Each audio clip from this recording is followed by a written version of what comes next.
பிரியமானவர்களே, இந்த நாளிலே மல்கியாவில் புது உடன்படிக்கையின் சபை என்கிற கோணத்திலே நாம் தொடர்ந்து கர்த்தருடைய வார்த்தைகளை தியானித்து வருகிறோம். இந்த இரண்டாவது செஷன்லையும் தேவன் நம்மோடு கூட இடைபடுவாராக. முதல் செஷன்லே நாம் இவ்விதமாய் பார்த்தறிய ஆண்டு உதவி செய்தார். அவர் பாவத்தை குறித்தும் நீதியை குறித்தும் நியாய தீர்ப்பை குறித்தும் உலகத்தை கண்டித்து உணர்த்துவார் என்கிற யோவான் 16வது அதிகாரம் 8ஆம் வசனத்தின் அடிப்படையிலே பரிசுத்த ஆவியானுடைய புதிய ஏற்பாட்டு காலத்திலே பரிசுத்த ஆவியானவர் எவ்விதமாய் வெளிப்படுத்தப்பட்டிருந்தாரோ அதே போலவே பழைய ஏற்பாட்டு நாட்களில் மல்கியா மூலமாய் பரிசுத்த ஆவியானவர் எவ்விதமான கிரியைகளை மல்கியாவை கொண்டு செய்கிறதை நீங்கள் நானும் தெள்ள தெளிவாக பார்த்தறிய முடியும். அதனால்தான் இந்த மல்கியா புஸ்தகத்தினுடைய துவக்கத்திலே பாவங்களை குறித்தும் நீதியை குறித்தும் முடிவு பகுதியிலே நியாய தீர்ப்பை குறித்தும் பரிசுத்த ஆவியானவர் கண்டித்து உணர்த்துகிறார். ஒருவேளை எழுத்தின்படி பரிசுத்த ஆவியானவர் அப்படிங்கிற இந்த பதம் மல்கியா புஸ்தகத்தில் கொடுக்கப்படாமல் இருந்தாலும் பரிசுத்த ஆவியானவரே இப்படிப்பட்ட கிரியைகளை செய்யக்கூடியவர் என்பதை கர்த்தராகிய இயேசு கிறிஸ்துவானவர் யோவான் 16:8 நமக்கு வெளிப்படுத்தியிருந்தார். ஆண்டவருடைய பரிசுத்த நாமம் மகிமைப்படுவதாக. அப்போஸ்தலர் 10:43 நம்ம கவனித்தோம். அவரை விசுவாசிக்கிறவன் எவனோ அவன் அவருடைய நாமத்தினாலே பாவ மன்னிப்பை பெறுவான் என்று தீர்க்கதரிசிகள் எல்லாரும் அவரை குறித்தே சாட்சி கொடுக்கிறார்கள் என்று சொல்லும்போது இந்த மல்கியாவும் புது உடன்படிக்கையின் மத்தியஸ்தராகிய இயேசு கிறிஸ்துவ குறித்தும் புது உடன்படிக்கையின் சபையாகிய கிறிஸ்துவின் சரீரமாகிய சபைக்கு உரிய அந்த ஒரே உபதேசமாகிய சிலுவை பற்றிய உபதேசத்தை குறித்தும் திட்டவட்டமாய் காண்பித்து கொடுக்கிறதை நாம் மல்கியா புஸ்தகங்களை பார்க்க முடியும். ஆண்டவருடைய பரிசுத்த நாமம் மகிமைப்படுவதாக. பிரியமானவர்களே, இந்த மல்கியா புஸ்தகத்தினுடைய துவக்கத்தில் நாம் எதை பார்த்தறிந்தோம்? ஆண்டு முதலாவது அன்பை வெளிப்படுத்துகிறார். முதலாவது கிருபையை வெளிப்படுத்தி அதை தொடர்ந்து சத்தியத்தை வெளிப்படுத்துகிறவராகவும் தம்மை வெளிப்படுத்தும் போது உண்மையாவே கிருபையினாலும் சத்தியத்தினாலும் நிறைந்தவராய் நமக்குள்ளே வாசம் பண்ணின கிறிஸ்துவை குறித்து யோவான் 1வது அதிகாரம் 14ஆம் வசனத்தையும் நாம் பார்த்தறிய ஆண்டவர் உதவி செய்தார். ஆக இந்த மல்கியா புஸ்தகம் முழுவதுமே கிறிஸ்துவின் சாயலை உள்ளடக்கி இருக்கிறது என்பதை எவரும் மறுக்க முடியாது என்பதை நாம் முதற்கண் அறிந்து கொள்ள வேண்டும். தொடர்ந்து ஆண்டவர் மாம்சத்தை வேறறுக்கிற காட்சியை நாம் படிக்க ஆண்டு உதவி செய்தார். ஏசா என்று சொல்லப்படுகிற ஏதோம், அந்த ஏதோமியர் வீழ்ச்சி அடைந்தாலும் மீண்டும் எழும்புகிறார்கள். எதை காண்பிக்கிறேன் என்று சொன்னால், நாமும் ஏதோ ஒரு கூட்டத்துக்கு போனதுனாலேயோ அல்லது ஏதோ ஒரு இரவிலே அதிகமாய் ஜெபித்ததினாலேயோ நம் மாம்சத்திலிருந்து முழுவதும் விடுதலை அடைந்து விட்டோம் என்பதை சொல்லிவிட முடியாது. அனுதினமும் நம் மாம்சத்தை மேற்கொண்டு நாம் ஜெயம் கொள்ளுகிறவர்களாய் காணப்பட வேண்டும் என்பதை இந்த பகுதி நமக்கு அதிகமாய் வலியுறுத்துகிறது. அவன் பாழாக்கப்பட்ட பிற்பாடும் மீண்டும் நான் என்ன செய்வேன், கட்டுவேன் சொல்லி அவன் வரும்போது தேவன் நான் மீண்டும் இடிப்பேன் அப்படிங்கிறத மீண்டும் என்ன செய்கிறார், வெளிப்படுத்திக்கிட்டே இருக்கிறார். நீதிமான் 7 தரம் விழுந்தாலும் திரும்பவும் எழுந்திருப்பான் என்பதையும் நாம் இங்கே கவனிக்கத்தக்கது. சரி, தொடர்ந்து இந்த முதலாவது அதிகாரத்தில் 5ஆம் வசனத்திலிருந்து ஏறக்குறைய 14ஆம் வசனம் வரைக்கும் நாம் பார்க்கிறோம். இந்த மல்கியா புஸ்தகமே ரொம்ப சுருக்கமான வசனங்களை கொண்ட புஸ்தகம் தான். இப்போ முதல் அதிகாரம் பார்த்தீங்கன்னா 14 வசனங்கள், 2வது அதிகாரத்தில் 17, 3வது அதிகாரத்தில் 18, 4வது அதிகாரத்தில் 6 வசனங்கள். ஆக மொத்தமே 55 வசனங்கள் தான் இருக்கு. இந்த 55 வசனங்களுக்குள்ளே எவ்வளவு ஆழமான சத்தியங்களை தேவன் வெளிப்படுத்தியிருக்கிறார் பாருங்க. சரி, இப்ப தேவன் தம்முடைய சிநேகத்தை வெளிப்படுத்திட்டு மாம்சத்தின்படி பிறக்கிற அந்த அனுபவத்தின் கர்த்தர் வெறுக்கிறேன் அப்படிங்கிறத காண்பிக்கும் போது கர்த்தருடைய சபை முதலாவது அறிய வேண்டிய அந்த பிரதானமான சத்தியம் என்ன? மாம்சத்துக்குரியவைகளை களைந்து போட வேண்டும். இதைத்தான் கொலோசியர் 2:11 வாசிக்கும் போது, அல்லாமலும் கிறிஸ்துவை பற்றும் விருத்த சேதனத்தினாலே மாம்சத்துக்குரிய பாவ சரீரத்தை களைந்து விட்டபடியினாலே கையால் செய்யப்படாத விருத்த சேதனத்தை அவருக்குள் பெற்றீர்கள் என்று சொல்லும்போது, கிறிஸ்தவ ஜீவியம் என்பது மாம்சத்துக்குரிய பாவ சரீரத்தை களைந்து விடுவது. எப்படி யாக்கோபோடு ஒட்டியே வந்த இந்த ஏசா மாம்சத்தின்படியான பிறப்புக்கு ஏதுவா இருக்கிறதை நாம் பார்க்கிறது போலவே தலைமுறைக்கும் அந்த யுத்தம் நடக்கும் என்பதை ஏசாவின் சந்ததியானாகிய அமலேக்கு குறித்த விஷயத்தில் தேவன் பேசுகிறதை யாத்திராமத்தின் புஸ்தகம் 17வது அதிகாரம் கடைசி 2 வசனங்களில் நீங்களும் நானும் பார்க்கும்போது எப்பொழுதுமே மாம்சத்தை உதறி தள்ளக்கூடியவர்களாய் நீங்களும் நானும் காணப்பட வேண்டும்.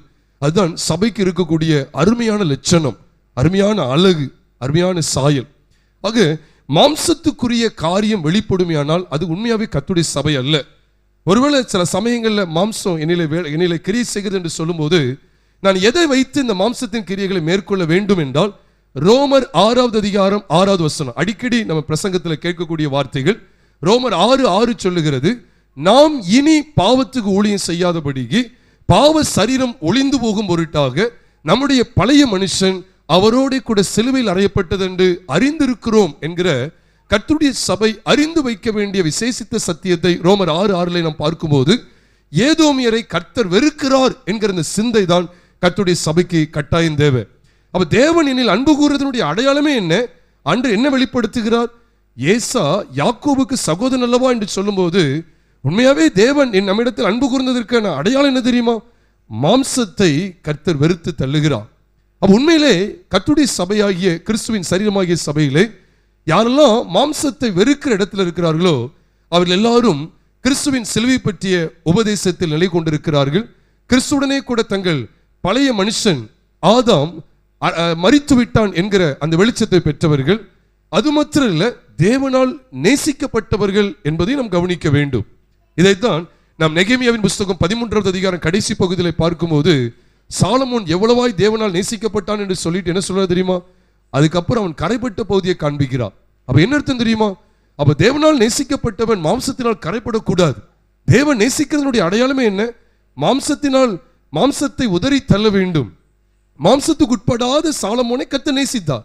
பிற்பாடு அநேக ஸ்திரீகள் அவனை தேவனை விட்டு வலுவிலகி அல்லது தேவனை விட்டு விலகி போகும்படி வலுவி போகும்படி செய்தார்கள் என்கிற காரியத்தையும் அக்காலத்திலே சீர்கெட்டு போன நிலைமையில் இருந்த சபைக்கு எச்சரிப்பு உண்டாகும்படி நெகேமியா மூலமாய் வெளிப்படுத்தப்படுகிறதை நெகேமியா 13வது அதிகாரம் கடைசி பகுதியிலே நீங்கள் நானும் பார்க்கிறோம். சரி, அது தொடர்ந்து அவர் என்னதான் சொல்ல வர்றார்? மல்கியா 1வது அதிகாரம் 5ஆம் வசனத்திலிருந்து நாம் பார்க்கும்போது இதை உங்கள் கண்கள் காணும் சொல்றார். அப்பொழுது நீங்கள் என்ன சொல்வீங்க? கர்த்தர் இஸ்ரவேலுடைய எல்லை துவக்கி மகிமைப்படுத்தப்படுவார். அப்ப இஸ்ரவேல் எல்லை துவக்கின ஏன் சொல்றாரு தெரியுமா? இந்த இஸ்ரவேலுக்குள்ளதான் எருசலேமும் சீயோனும் இருந்தது. எருசலேமிலிருந்து கர்த்தருடைய வேதம், சீயோனிலிருந்து கர்த்தருடைய வசனம் வெளிப்படும் அப்படிங்கிற சத்தியத்தை ஏசாயாவின் புஸ்தகம் 2வது அதிகாரத்தில் நீங்களும் நானும் தெளிவாக பார்க்கிறோம். அப்போ எருசலேம் சீயோன் இதுல இருந்தா கர்த்தருடைய வசனம் புறப்பட்டு சென்றது. இதைத்தான் தேவன் இதுவே தேவன் ஏற்படுத்தின ஒழுங்கு. நம்ம எல்லாருக்கும் தெரியும்.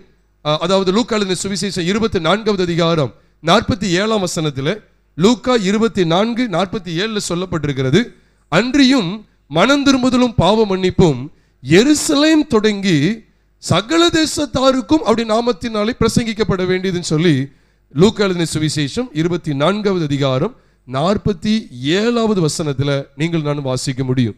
எது துவக்கிதான் சகல தேசத்தாருக்குள் இது போகுது?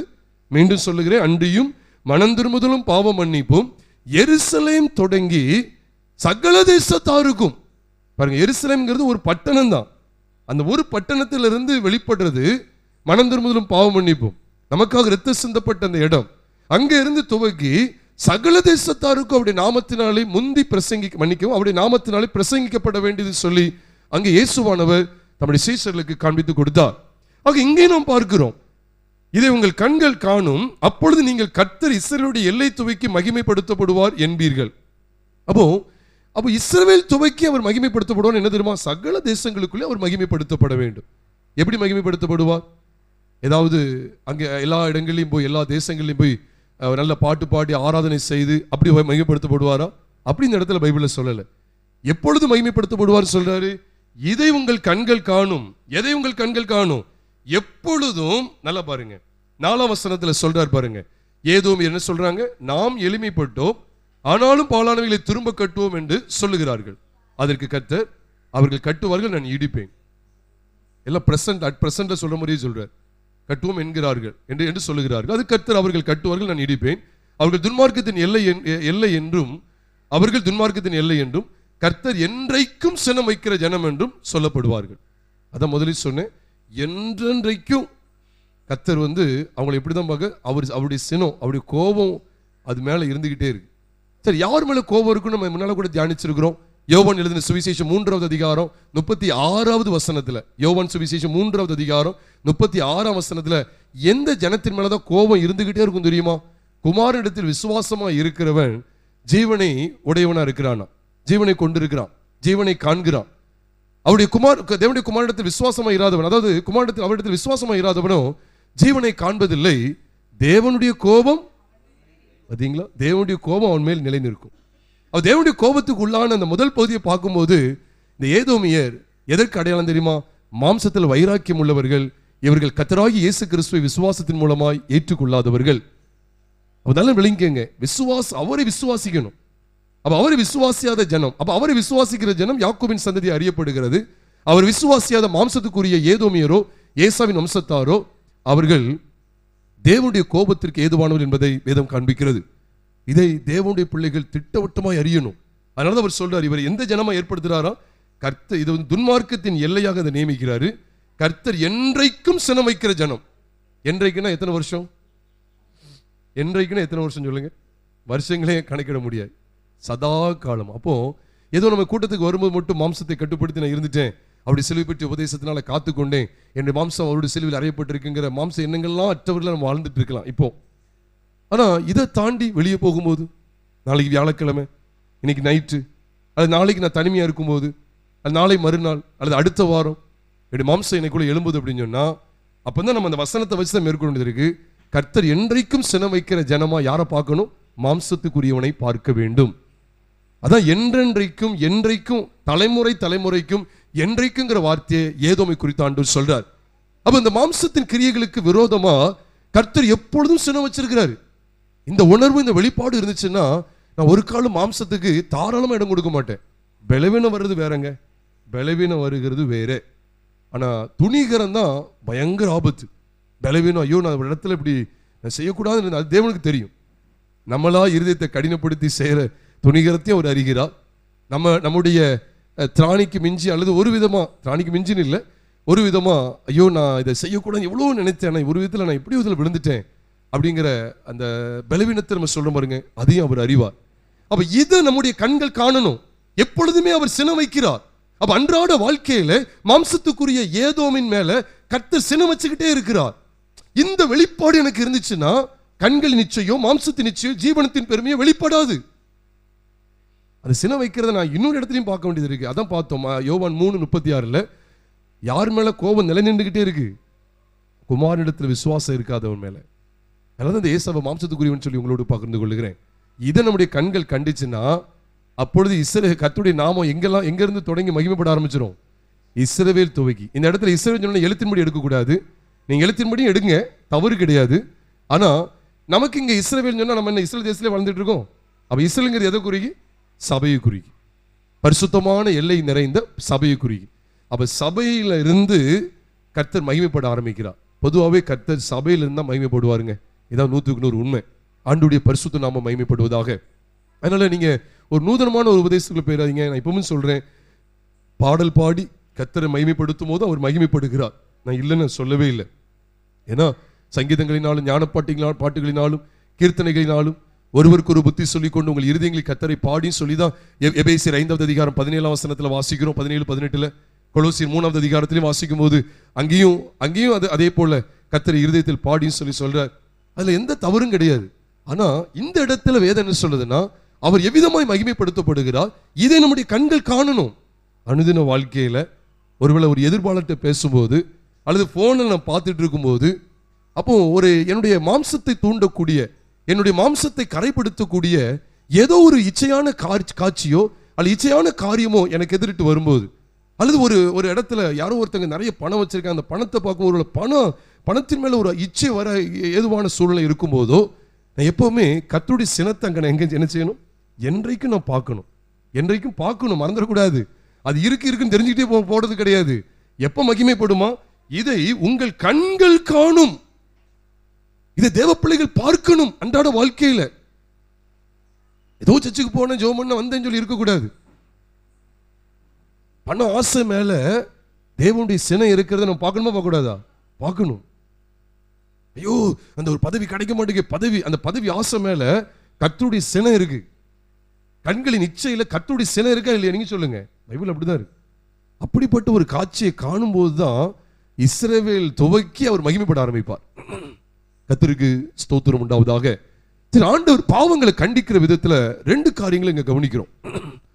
ஒண்ணு என்னன்னா, ஒன்னு சொன்னா விசேஷமா என்ன தெரியுமா? விசேஷமா ஆண்டவர் பாவங்களை கண்டிக்கிற விஷயத்துல முதல்ல ஆசாரியனை தான் முதல்ல கண்டிக்கிறார். 2வதா சபையார். அப்ப பாருங்க எவ்வளவு அழகா இருக்கு பார்த்தீங்களா? இதைத்தான் அன்னைக்கு ஆண்டவர் ஆதியிலிருந்து அதான் செய்றார். என்ன செய்தார் தெரியுமா? முதல்ல தலைவனை தான் கைவிப்பார். ஆண்டவருக்கு தெரியாதா? ஏவாள் தான் முதல்ல பழத்தை சாப்பிட்டான்னு ஆண்டவருக்கு தெரியுமா தெரியாதா? செஞ்சா ஏவாளுக்கு முன்னால தந்திரமா சூழ்ச்சியாய் வார்த்தை பேசுறது யாரு? சர்ப்பம். சர்ப்பத்தும் தெரியாது அவருக்கு, எல்லாம் தெரியும்.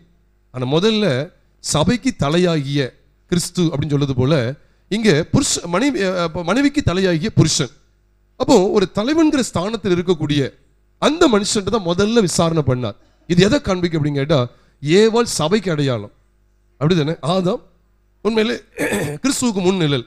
இதைத்தான் நம்ம தெளிவா 2 கொரிந்தியர் 11வது அதிகாரம் 2ஆம் வசனம் 3ஆம் வசனத்துல பார்க்கும்போது, நான் உங்களை கற்புள்ள கன்னிகையாக கிறிஸ்து என்னும் ஒரே புருஷனுக்கு ஒப்பு கொடுக்க நியமித்தபடியினால் உங்களுக்காக நான் தேவ வைராக்கியம் கொண்டிருக்கிறேன்.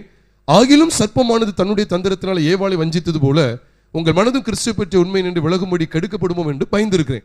அப்போ ஆதி நாட்களில் ஆண்டவர் சபைக்குன்னு சில மூப்பர்களை ஏற்படுத்தினார். அப்போ பழைய உடன்படிக்கையில் எப்படி ஆசாரியர் ஏற்படுத்தி இருந்தாரோ முதன்மையான ஸ்தானத்தில் கர்த்தருடைய ஜனங்களுக்கு பணிவிடை செய்யக்கூடிய பகுதியில், தேவனுடைய ஊழியத்தை செய்யக்கூடிய பகுதியில் ஆசாரியர்களை ஏற்படுத்தியிருந்தார். தலைமைத்துவத்தில் அதை மறந்துடக்கூடாது. எப்படி ஏற்படுத்தியிருந்தார் அதே போல ஆண்டவர் முதல் விசாரணை யார்கிட்ட வைக்கார் தெரியுமா? ஆதாமை கூப்பிட்டு நீ எங்கே இருக்கிறாய், அப்படிதான் பைபிள்ல பார்க்கிறோம். அப்போ முதல்ல இங்க தலைமைத்துவத்தை தான் பிடிப்பார். அதை தேவ பிள்ளைகள் சரியா விளங்கி கொள்ள வேண்டும். அதனாலதான் முதல்ல ஆசாரியர்களை கவிக்கிறார். இதுக்காக தான் மோசேட்ட ஆண்டவர் பேசும்போது நீங்க உன்னிப்பா கவனிக்கணும். அதாவது யாத்திராமத்தின் புஸ்தகம் குறிச்சு வச்சுக்கங்க. ஒருவேளை உங்களுக்கு குறிக்க தவறுனா கூட யூடியூப்ல நீங்க மீண்டும் அந்த செய்தியை கேளுங்க. யாத்திராமத்தின் புஸ்தகம் 28, 29, 30 இதெல்லாம் நீங்க படிச்சீங்கன்னா முதல்ல யாருடைய சுத்திகரிப்புக்காக கர்த்தர் பிரயாசப்படுறாருன்னு கேட்டா ஆசாரியனுடைய சுத்திகரிப்புக்கு தான். ஆசாரியனுடைய சுத்திகரிப்புக்காக காளைகள் பலி செலுத்தப்படணுங்கிறதுல தான் ஆண்டவர் முதல் கவனத்தை செலுத்துகிறார். அதுக்கப்புறம் தான் ஜனங்கள். அப்போ இங்கேயும் கூட பாருங்க, பாவம் செய்துட்டாங்க, முதல்ல ஜனத்தை பிடிக்கல, யாரை பிடிக்கிறாரு? ஆசாரியர்கள். ஆசான் சரியில்லை, அதான் இங்க ஜனங்கள் சீர்கிட்டு போயிட்டாங்க. மேய்ப்பனை வெட்டுவேன் ஆடுகள் சிதறடிக்கப்படும். அப்ப என்ன அர்த்தம்? மேய்ப்பன் ஒழுங்கினமா போகும்போது ஆடுகள் கட்டாயம் சிதறடிக்கப்படும். ஒரு மேய்ப்பன் என்ன போதிக்கணும் அதுல தானே ஆடுகள் இருப்பாங்க. மேய்ப்பன் என்ன ஆகாரம் கொடுக்கணும் அதற்கேற்ற வளர்ச்சி தான் சபைக்கு இருக்கும். அப்போ அதனாலதான் நம்ம இன்னைக்கு திரும்ப சொல்றோம், ஏதோ நான் சர்ச்சைக்கு கத்தரை பார்க்க போறேன், நான் கத்தரை மட்டும் பார்த்து போயிருந்தேன் அப்படிங்கிறது மட்டும் இல்லை பிரியமானவர்களே. நம்ம நடத்தக்கூடியவர்களுடைய காரியங்களை விளங்கிக்கணும். இதனாலதான் அவர் தெளிவா சொல்வார். இப்ப நம்ம நிறைய இடத்துல எதை சொல்றோம் தெரியுமா? எபிரேயர் 13:8 அதிகமா சொல்லிட்டே இருப்போம். இயேசு கிறிஸ்து நேற்றும் இன்றும் என்றும் மாறாதவராக இருக்கிறான்னு சொல்லி, ரொம்ப நல்லா இருக்குன்னு சொல்லி. அதுக்கு முந்தின வசனத்தை ஏன் பார்க்க மாட்டோம்? அதுக்கு முந்தின வசனத்தையும் அதுக்கு பிந்தின வசனத்தையும் பாருங்க. எபிரேயர் 13:8 பார்த்துக்கிட்டே இருக்கும், 7 பாருங்க, 9 பாருங்க. அதுக்கு முன்னையும் கீழ் பின்னே என்ன சொல்லப்பட்டிருக்கு? முன்னாடி உள்ள வசனத்தை வாசிக்க கேட்கலாமே. எபிரேயர் 13வது அதிகாரம் 8ல இயேசு கிறிஸ்து நேற்றும் இன்றும் என்றும் மாறாதவராக இருக்கிறான்னு இருக்கு. அதையே பிடிச்சுக்கிட்டு இருக்கோம். சரி, எதுக்காக அவர் நேற்று இன்றும் இன்னும் மாறாதவராக இருக்கிறாரு? அதுக்கு முந்தின வசனத்தை வாசிங்க. தேவ வசனத்தை உங்களுக்கு போதித்து உங்களை நடத்தினவர்களை நீங்கள் நினைத்து அவர்களுடைய நடக்கையின் முடிவை நல்ல பாருங்க, நன்றாய் சிந்தித்து அவர்களுடைய விசுவாசத்தை பின்பற்றுங்கள். இந்த வெளிச்சத்துல தான் இது வைக்கிறார். அதான் அப்போஸ்தலன் பவுல் என்ன சொல்லிட்டார் தெரியுமா? நீங்க கிறிஸ்துவை பின்பற்றுங்கன்னு சொல்லதான் செஞ்சாரு. ஆனா ஒரு கட்டத்தில் அவருடைய வாழ்க்கை தரமாயிட்டு, அதான் 1 கொரிந்தியர் 11:1 கிறிஸ்துடைய ராபோஜன் அந்த பந்திய குறித்து சொல்லப்படுற அந்த வசனங்களுக்கெல்லாம் முன்னால அதை நான் இப்படி சொல்லுவேன், 1:1:1:1 சொல்லுவேன். ஏன்னா 1 கொரிந்தியர் 11:1 நான் கிறிஸ்துவை பின்பற்றுகிறது போல நீங்களும் என்னை பின்பற்றுகிறார்கள் சொல்றார். எவ்வளவு அழகா இருக்கு பார்த்தீங்களா? நான் கிறிஸ்துவை பின்பற்றுகிறது போல நீங்களும் என்னை பின்பற்றுகிறாங்கன்னா அந்த அளவுக்கு ஒரு சிறந்த மாதிரி. அப்ப நம்ம இங்க என்ன கவனிக்கிறோம்? சும்மா இயேசு கிறிஸ்து நேற்று என்றும் மாறாதவராக இருக்கான்னு சொல்லி சும்மா ஏதோ உருவக்கூடாது. அதுக்கு மேல என்ன சொல்லிட்டு வர்றாரு? உங்களை நடத்தினவர்கள், உங்களை போதிச்சாங்களே, அவங்களுடைய நடக்கைகளை நன்றாய் சிந்திச்சு அவருடைய விசுவாசத்தை பின்பற்றுங்க. இதுலதான் இயேசு கிறிஸ்து நேற்றும் என்றும் மாறாதவர் இருக்கான்னு சொல்லிட்டு, அப்ப மேல ஒரு போதனையை பத்தி பேசுறாரா? உங்களை நடத்தினவர்களுடைய காரியங்களை சரியா அறியணும்னு சொல்லிட்டு இயேசு கிறிஸ்து நேற்றும் என்றும் மாறாதவர் இருக்கிறாருன்னா அதுல எந்த மாற்றம் இருக்கக்கூடாது. அன்னைக்கும் அப்படிதான், இன்னைக்கும் அப்படிதான். அன்னைக்கும் அப்போஸ்தலருடைய அடிச்சுவடு, இன்னைக்கு அப்போஸ்தலருடைய அடிச்சுவடு, நாளைக்கு அப்படிதான் இருக்கணும் சொல்லி கொடுத்துட்டு என்ன சொல்றாரு? பலவிதமான அந்நிய போதனைகளால் அலைப்புண்டு தெரியாதிருங்கள். அடுத்த வருஷம் அப்படித்தானே போட்டிருக்கு பார்த்தீங்களா? ஏதை சொல்லிக் கொடுக்காருன்னா, இன்னைக்கு நிறைய பேர் இந்த போஜனத்தை குறித்து தான், சரீரத்துக்கு வேண்டியவர்களை மட்டும் தான் பிரசங்கிக்காங்க. அதுதான் அவர் சொல்லிக் கொடுக்குறாரு, போஜனத்தினாலே அல்ல கிருபையினாலே இருதயம் ஸ்திரப்படுகிறது நல்லது. போஜனத்தினால் பிரயாசப்பட்டவர்கள், முயற்சி செய்தவர்கள் பலனடையவில்லையே அப்படின்னு சொல்லி கொடுக்குறார். அப்போ எவ்வளோ அழகா சொல்றாரு பாருங்க. 7ஆம் வசனத்தில் 13:7 தரமான போதனை, தரமா பின்பற்ற வேண்டிய காரியத்தை சொல்லிட்டு, இயேசு கிறிஸ்து நேற்றும் என்றும் என்றும் மாறாதவர்கள் சொல்லிட்டு அடுத்து எவைகளை பின்பற்றக்கூடாது எவைகளை பின்பற்றணுங்கிறத ரெண்டை பிரித்து காமிக்கிறார். அப்போ பிரியமானவர்களே, அப்போ நம்மளை நடத்தக்கூடிய அந்த போதகர்கள், அதாவது மூப்பர்கள், விசேஷமாக மூப்பர்கள் சொல்கிறோம். ஏன்னா நம்ம எல்லாருக்கும் தெரியும், அப்போஸ்தலர் நடவடிக்கைகள் 14வது அதிகாரம் 15வது அதிகாரம்லாம் பார்க்கும்போது 14வது அதிகாரத்தின் கடைசி பகுதி, 15வது அதிகாரத்தின் கடைசி பகுதி, தீத்துவின் புஸ்தகம் 1வது அதிகாரம், இது எல்லாத்தையும் பார்க்கும்போது அந்தந்த சபைக்கு மூப்பர்களை ஏற்படுத்தி வச்சாங்க. கர்த்தர் விசுவாசத்தினால பற்றி கொண்ட தங்கள் கர்த்தருக்கு அவர்களை ஒப்புவிச்சுட்டு அவங்க அடுத்தடுத்த பகுதிகளுக்கு போய் சுவிசேஷம் அறிவிச்சு சபைகளை எழுப்ப, சபைகளை திடப்படுத்துறதுக்கு கடந்து போனாங்கன்னு சொல்லி தான் நீங்களும் நானும் வேதத்தில் அப்போஸ்தலர் நடவடிக்கைகள் 14வது அதிகாரம் 15, அது மட்டும் தீத்துவின் புஸ்தகம் 1வது அதிகாரத்தெல்லாம் பார்க்க முடியும். ஆக பிரியமானவர்களே, அப்போ தேவன் எதை வெளிப்படுத்துகிற, மூப்பர்களுக்கு அங்கே அடங்கி இருக்கணும். அதனால தான் இளைஞரே மூப்பருக்கு அடங்கிருங்கன்னு சொல்றார். அதுவும் கர்த்தருக்குள்ள தான். அப்போ இதெல்லாம் சபையினுடைய ஒழுங்காக வேதம் காண்பிக்கிறது. ஆக மல்கியாவுக்கு ஆண்டு இதே வெளிப்பாடு தான் கொடுக்கிறார். என்னன்னா, முதல்ல ஆசாரியனை தட்டுறாரு, ரெண்டாவது சபையை தட்டுறாரு. முதல்ல ஆசாரியனை சீர்படுத்துவதற்கு எத்தனமான காரியங்களை பேசுகிறார். அதை தான் மல்கியாவின் புஸ்தகம் 1வது அதிகாரம் நீங்கள் நானும் எதிலிருந்து பார்க்கிறோம், 6வது வசனத்திலிருந்து பார்க்க முடியும். 6வது வசனத்திலிருந்து நீங்கள் நானும் பார்க்க முடியும். அந்த 6வது வசனத்தை உங்களுக்காக நான் காண்பிக்கிறேன். அந்த 6வது வசனத்துடைய பின்பகுதியை பாருங்க. அழகா சொல்றார், நான் எஜமான் ஆனால் எனக்கு பயப்படும் பயம் எங்கே என்று சேனைகளின் கர்த்தர் தமது நாமத்தை அசட்டை பண்ணுகிற ஆசாரியர்களாகிய உங்களை கேட்கிறார். அப்ப ஆசாரியர்கள் குறித்து பேசிட்டே இருக்கார். 6ல இருந்து 2வது அதிகாரம் கிட்டத்தட்ட அந்த பாதி வரைக்கும் கூட ஆசாரியர்கள் குறித்து அதிகமாக பேசிக்கிட்டே இருக்கிறார். ஆசாரியர்கள் குறித்து பேசுகிறார். அதற்கு பிறகுதான் இந்த ஜனங்கள், 10ஆம் வசனத்துக்கு மேல இருந்துதான் அவர் ஜனங்கள் எவ்விதமா சீர்கிட்டு போனாங்க, எவ்விதமா இளம் வயதுள்ள அந்த மனைவிக்கு துரோகம் பண்ணாங்கிற காரியத்தை எல்லாம் பேச சித்தம் கொண்டார். சரி, நம்ம இப்ப முதல்ல என்ன கவனிக்கணும்னா, ஏன் முதல்ல இந்த ஆசாரியர்களை கை வைக்கிறார் அப்படின்னு சொன்னா, இதைத்தான் அங்க பேதுருக்கு இப்படிப்பட்ட வெளிப்பாடு கிடைத்தது. நம்ம எல்லாருக்குமே தெரியும். 1 பேதுருவின் புஸ்தகம் 4வது அதிகாரம், 1 பேதுரு 4வது அதிகாரம் 17 மற்றும் 18 ஆகிய 2 வசனங்களை நாம் பார்க்கும்போது, நியாய தீர்ப்பு தேவனுடைய சபையிலே துவங்கும் காலமாய் இருக்கிறது. முதல்ல எங்கதான் நியாய தீர்ப்பு தேவனுடைய சபையிலே துவங்கும் காலமாய் இருக்கிறது. முந்தி அது நம்மிடத்தில் துவக்கினால் தேவனுடைய வசனத்து, தேவனுடைய சுவிசேஷத்துக்கு கீழ்ப்படியாத முடிவு என்னமா இருக்கும்? நீதிமானே ரட்சிக்கப்படுவது அரிதானால் பக்தி இல்லாதவனும் பாவியும் எங்கே நிற்பான் அப்படிங்கிற காரியம் அங்கு சொன்னதோடு மட்டும் இல்லை. அடுத்த வசனத்தை வாசிங்க, கடைசி வசனம். ஆகையால்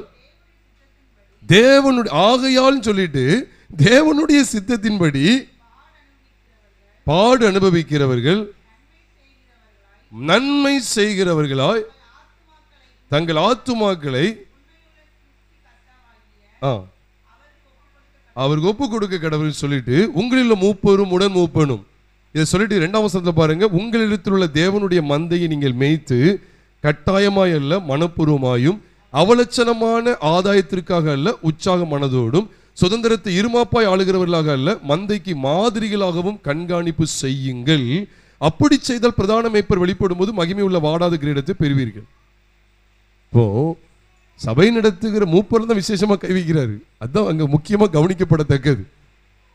ஏன்னா நீங்க அதுக்கப்புறம் பாருங்களேன், தொடர்ந்து அதைத்தான் வச்சு பேசுறாரு. அதுக்கப்புறம் தான் சபையை குறித்த காரியங்கள் வெளிப்படுத்தப்படுது. அப்ப தேவனுடைய பிள்ளைகள் முதல்ல, அப்ப நியாயத்தீர்ப்பு முதல்ல எங்க தான் வருதுன்னு கேட்டா சபையில தான். ஆனா சபையில யார் இடத்துல? சபையில 2 கூட்டம் இருக்காங்களே, ஊழியம் செய்கிறவர்கள் இருக்கிறாங்க, இன்னும் விசுவாசிகள் இருக்கிறாங்களே. ஊழியம் செய்கிற இடத்துல முதல்ல வைக்கிறார். அதான் கேட்கிறார், உங்க மந்தையை நீ எப்படி மேய்க்கிறேன்னு கேட்கிறார். அப்ப இதைத்தான் அங்க ஆண்டவர் ஆசாரியரிடத்துல கேள்வி கேட்கிறார். கேள்வி கேட்கிறது மட்டும் இல்ல, அவர்களை கடிந்து கொள்ளுகிறார்.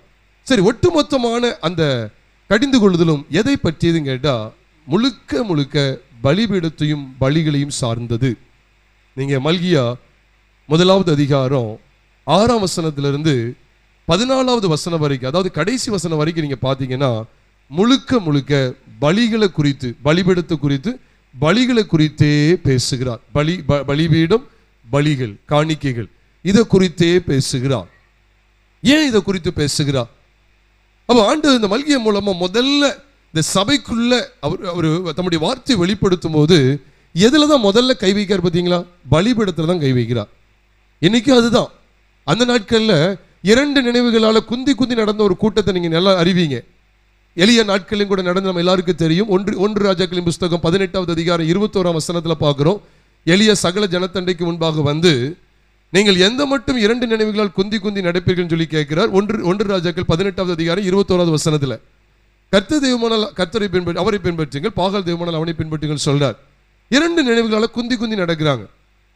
அப்ப இதைத்தான் இங்க ஆண்டவர் கண்டிக்கிறார். கண்டிச்சது மட்டும் இல்ல, முதல்ல எலியா எங்க தான் கை வைக்கிறார் தெரியுமா? தகர்க்கப்பட்ட பலிபீடத்தில் தான் முதல்ல கை வைக்கிறார். பலிபீடம் தான் இப்ப முதல்ல அவருக்கு தேவை. இன்னைக்கு நம்முடைய வாழ்க்கையில தேவன் எதுல கை வைப்பார் தெரியுமா? பலிபீடத்தில் தான் கை வைப்பார். இந்த பலிபீடம் என்று சொல்லும் போது அவரவர் தேவனுக்கு தங்களை ஜீவ பலியாய் ஒப்பு கொடுக்கிற மகிமையான இடம், அதான் சிலுவை அப்படின்னு நம்ம சொல்றோம். அப்போ கிறிஸ்துவினுடையவர்கள் தங்கள் மாம்சத்தை அதன் ஆசை இச்சைகளையும் சிலுவையில் அறைந்திருக்கிறார்கள். அப்போ சிலுவையில் நீங்க சொல்லும் போது அதுல தான் நம்ம அறைய முடியும். மாம்ச இச்சைகளை காத்துல அப்படி விட முடியாது, காத்துல அறைய முடியாது.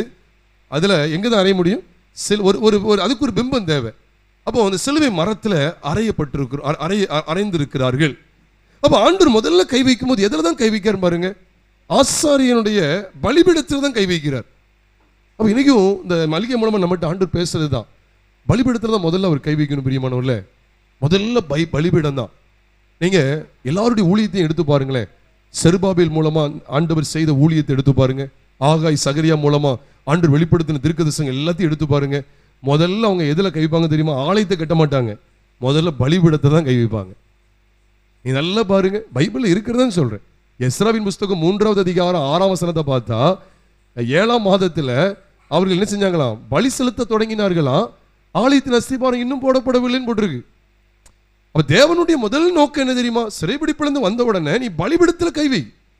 அப்ப மல்கியாவுடைய ஊழியமும் முதல்ல இதை தான் ஆரம்பிக்க வைக்கிறாரு, பலிபீடத்துல தான் கை வைக்கிறார். அந்த பலிபீடம் எவ்வளவு அசுத்தமா இருக்கு பாருங்க.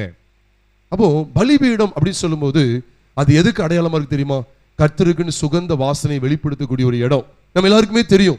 பேழையிலிருந்து வெளியே வந்த நோவா, அவனுடைய மனைவி, அவனுடைய 3 குமாரர்கள், 3 குமாரருடைய மனைவிகள் வெளியே வந்த உடனே முதல்ல கை வச்சது என்ன தெரியுமா? சாப்பாடுல கை வைக்கல, முதல்ல எதுல கை வச்சாங்க தெரியுமா?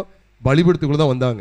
அதைத்தான் நம்ம பார்க்கிறோம். ஆதியாகமத்தின் புஸ்தகம் 8வது அதிகாரம் 20 மற்றும் 21 ஆகிய 2 வசனங்களை பார்க்கும்போது சுத்தமான சில ஜீவ பிராணிகளை பலிபீடத்தை கட்டி பலிபீடத்தை உண்டாக்கி அந்த அதுல பலி செலுத்தின உடனே பைபிள் சொல்லுது, சுகந்த வாசனையை கர்த்தர் முகர்ந்தார் அப்படின்னு சொல்லப்பட்டிருக்கு. அப்ப இந்த பலிபீடத்துல தான் முதல்ல அவர் கை வைக்கிறார். பலிபீடமும் பலிகளும். ஏன்னா இன்னைக்கு ஆண்டவருடைய இயக்கம் எல்லாம் எது தெரியுமா பிரியமானவர்களே? இன்னைக்கு இது முதல்ல ஊழியக்காரன் சொல்லப்பட்டது. ஆசாரின்னு சொன்ன உடனே ஏதோ வெளியில இருக்கிற ஊழியக்காரங்க அல்லது இங்க இருக்கிற முழு நேர ஊழியக்காரங்க தான் குறிக்க நினைச்சிடாங்க. இன்னொரு விதத்துல நம்ம எல்லாருமே ஆசாரிய கூட்டமாகவே அழைக்கப்பட்டிருக்கோம். நம்ம எல்லாருக்குமே தெரியும்.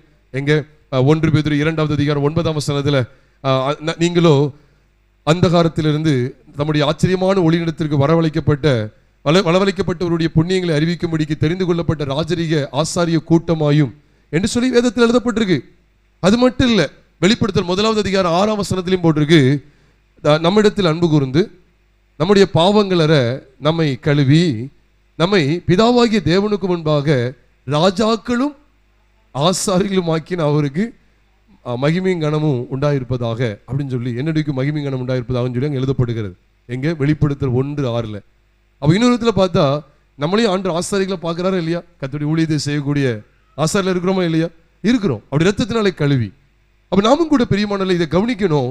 முதல்ல நம்முடைய பலிபீடத்துல தான் அவர் கை வைக்கிறார். அதுல எப்படிப்பட்ட பலி செலுத்துகிறோம்? அதுலதான் அவங்க என்ன செஞ்சாங்கன்னா, குறைவுள்ளவர்களாய் காணப்பட்டார்கள். கால் ஊனமானத, பீருண்டத, நசல் கொண்டத, இவைகளை தான் கொண்டு வந்து அவங்க என்ன செஞ்சாங்க? கர்த்தருக்கு பலி செலுத்தி அவர்கள் என்ன செய்தார்கள்? கர்த்தருடைய அந்த பலிபீடத்தை அவர்கள் அசுத்தப்படுத்தினார்கள். அது மாத்திரம் இல்ல, கர்த்தரை அசட்டை பண்ணினார்கள். இப்படிப்பட்ட ஆசாரியர்களுக்கு விரோதமாய் கர்த்தருடைய வார்த்தை வெளிப்பட்டது. இதுதான் அங்க முழுக்க முழுக்க அதிகாரம் முழுசுலையும் பார்க்கிறோம். அப்ப நாமும் பிரியமானவர்களே, நம்முடைய அன்றாட ஜீவியத்தில் இருக்கக்கூடிய இந்த பலிபீடம், இந்த சிலுவை பற்றுகிற உபதேசத்துல நம்ம சரியானதை பலி செலுத்துறோமா, அல்லது என்னத்தையோ ஒண்ணு ஆண்டவருக்கு ஜீவபலி ஒப்பு கொடுக்க சொல்ல எந்தையோ ஒன்று கொடுத்துட்டு போயிடுவோம் அப்படி போறோமா? இல்ல நமக்கு ஆண்டு என்ன விரும்புறாரு தெரியுமா? தரமானதை நீ கொடுன்னு சொல்றார். அது அர்த்தம் என்ன தெரியுமா?